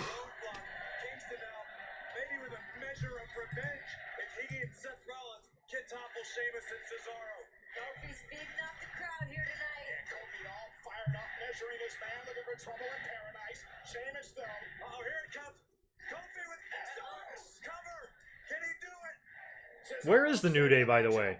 I mean, I know they were kind of not going to be out there for the title match because they talked about that in the opening segment, but they should at least came out for this. Oh, there's another beach ball out?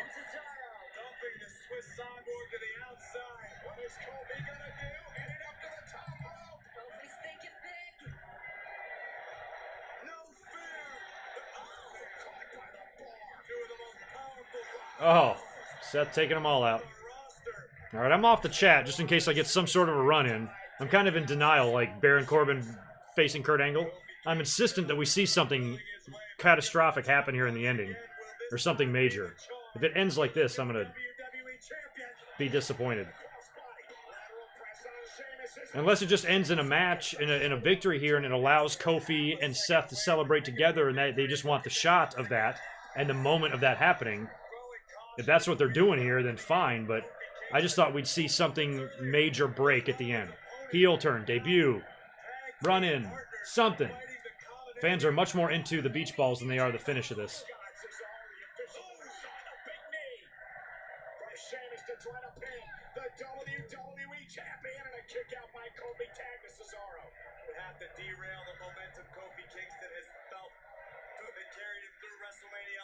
So they're going for their finish? They just hit their finish. Oh no. All right, here we go. We got a break up here.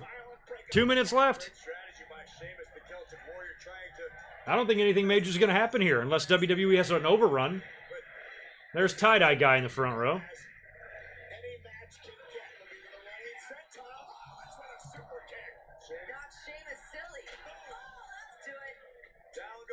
This is so random. Winner take all match between Kofi and Seth, and the bar interferes and an impromptu tag match closes the show. This can't be. And it's 7:59. We got 1 minute left. Kofi with a roll up. Let's do the finish, please. No. Seth made the blind tag there. Let's see if something.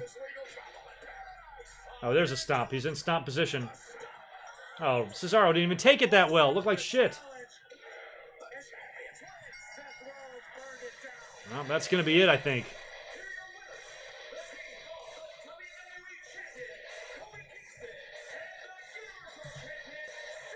Is this what's happening, y'all?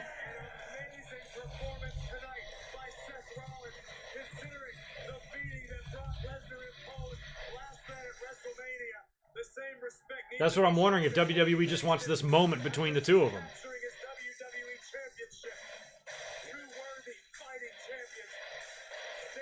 Why would Seth hesitate on the fist bump? See, this is what I'm wondering, if WWE just wanted this shot. All right, it's top of the hour. There's probably no time for a swerve or a heel turn unless they have some overrun we don't know about. Looks like the show's going off the air.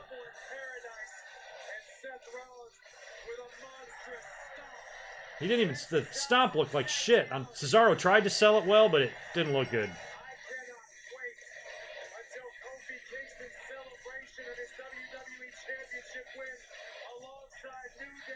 That's it. It's going off the air.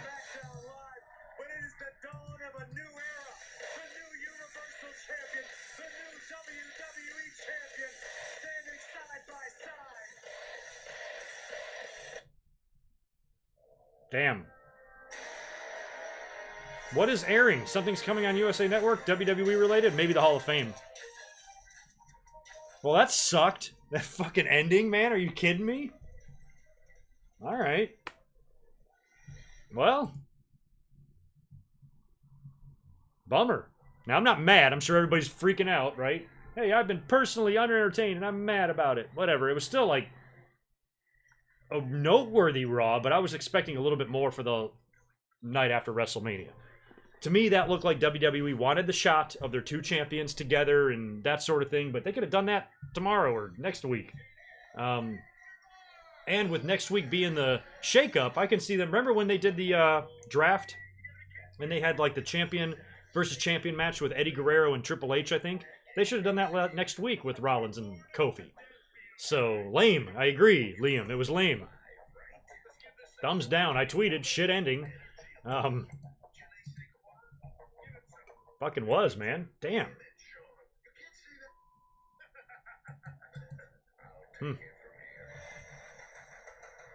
There's a lot of disappointed people. It was fucking weak. Oh my god, man.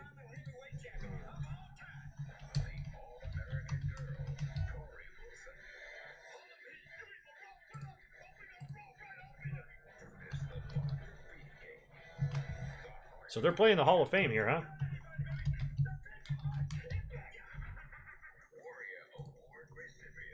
Yeah, that's kind of a bummer, man. Man, bummer.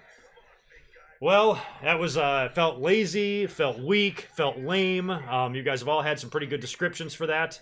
That's just not the way I envisioned that ending. You know, they teased us all with this, like, winner-take-all match. And I didn't mind them not having a finish. As a matter of fact, I didn't want to have a finish. I wanted Kofi and Seth leaving tonight with their titles. But I wanted that to be because of a debut or a heel turn or a run-in better than the bar. You know, I want to see the Undisputed Era hit the ring, lay out both champions, close the show standing over their two beaten carcasses. I wanted to see Roman Reigns come out there and turn heel. Roman Reigns wasn't on the fucking show. Some people thought the New Day could turn heel on Kofi. I didn't want to see that, but still, that would have been a major thing if that happened. You're canceling your Netflix over this. It just didn't look good. I didn't like tonight.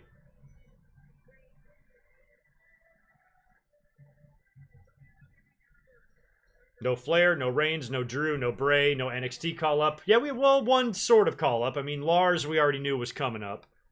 They did start what appears to be a little feud with Becky and Lacey Evans. I would think that Lacey Evans is going to be a challenger for Becky, and she's going to beat her. I think that's starting Lacey Evans off a little bit hot. She's got nowhere to go but down now. And I certainly wouldn't put the belt on someone like Lacey, who hasn't even wrestled on the main roster yet, and her to defeat the most over women WWE's had up until this point at the next pay-per-view after she wins the belt? Fuck no. So I don't know what they're going to do with that. Lars Sullivan is now on the roster, but he came out and attacked a retired Kurt Angle, which tells me that WWE doesn't know who he's going to feud with yet, because he can't feud with Kurt. So he's just there, and I would assume we're probably going to see him in these squash matches like Ryback and Nia Jax and Braun Strowman for the next several weeks. So that kind of was lame. They had potential to do some stuff tonight, but they didn't. I thought the beginning was good with Seth out there cutting the promo. Fans were going nuts. Kofi came out there to suggest this unification match or this winner-take-all match, which I was like, why are they doing this? I still want to see Kofi go to SmackDown tomorrow and have his moment with the audience there. So we're going to get that, luckily, but I don't know. As far as post-WrestleMania Raws go, as far as ordinary Raws go, I think this Raw was fine. As far as post-Raw or post-Mania Raws go, it sucked. It sucked bad. No, Kofi didn't lose the title.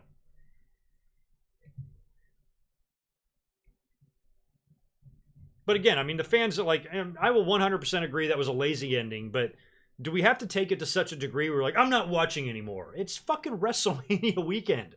Do you not remember what happened 72 hours ago in NXT? How fucking awesome that was? Many people, according to my Twitter polls and the other polls and judgment from the audience that I've seen all around social media, everybody, for the most part, liked WrestleMania. Wasn't a perfect show, wasn't a great WrestleMania, but it was a good WrestleMania. The overall weekend, plus the G1, was fucking awesome.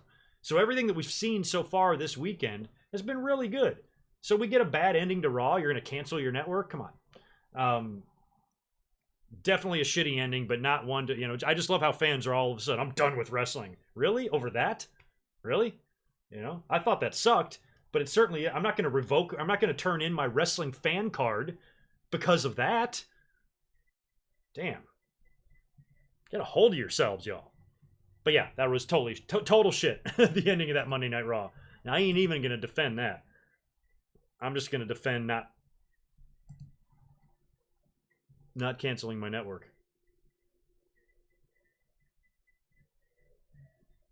Shit's weak. Man, crazy. Yeah, Undertaker came out. I forgot about that. But again, that was even underwhelming. It was just like last night. A lot of people marked out for the John Cena Thugonomics stuff at WrestleMania. I personally did not. I just thought that was something, it was a great moment, but I felt it would have been a bigger moment on like old school Raw or something like that. But at WrestleMania, I was expecting more. It's not going to be hard for John Cena to put on a backwards hat and a chain and rap one week. There's not a whole lot that needs to go into that. So I thought I would rather see The Rock come out there and do a concert with Elias. That would be more fun. Anything than what we saw. And tonight felt like the same way with The Undertaker and Elias, is that, okay, cool, Undertaker's here. How is he not going to be at WrestleMania, be at the night after Raw?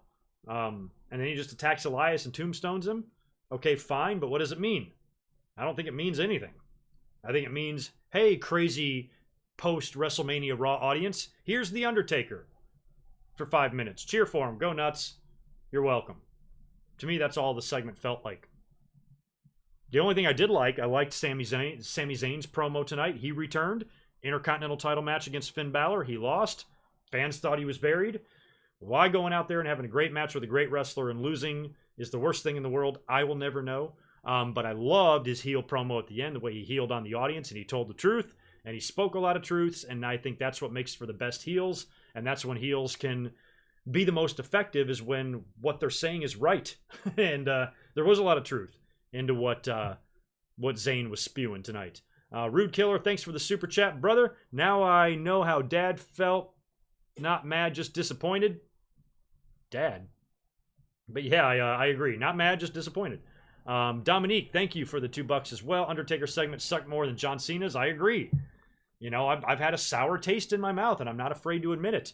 I would have worshipped The Undertaker anytime prior to 2 years ago.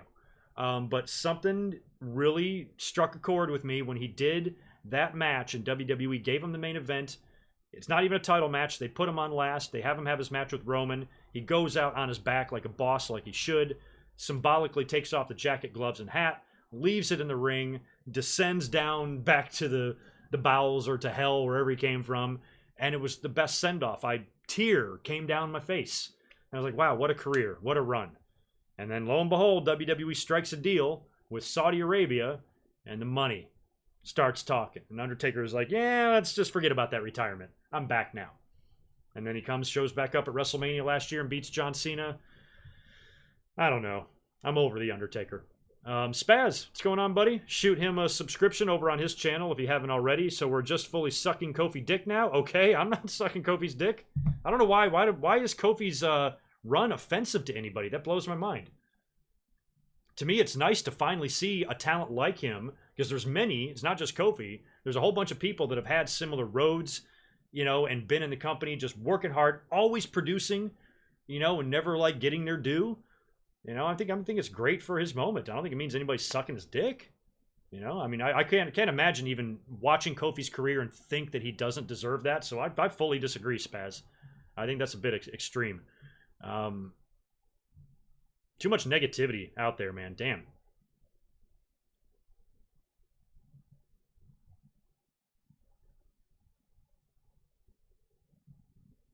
Oh no, I got that it was probably a joke, Rude Killer. I'm just dumb. Sometimes I don't get jokes.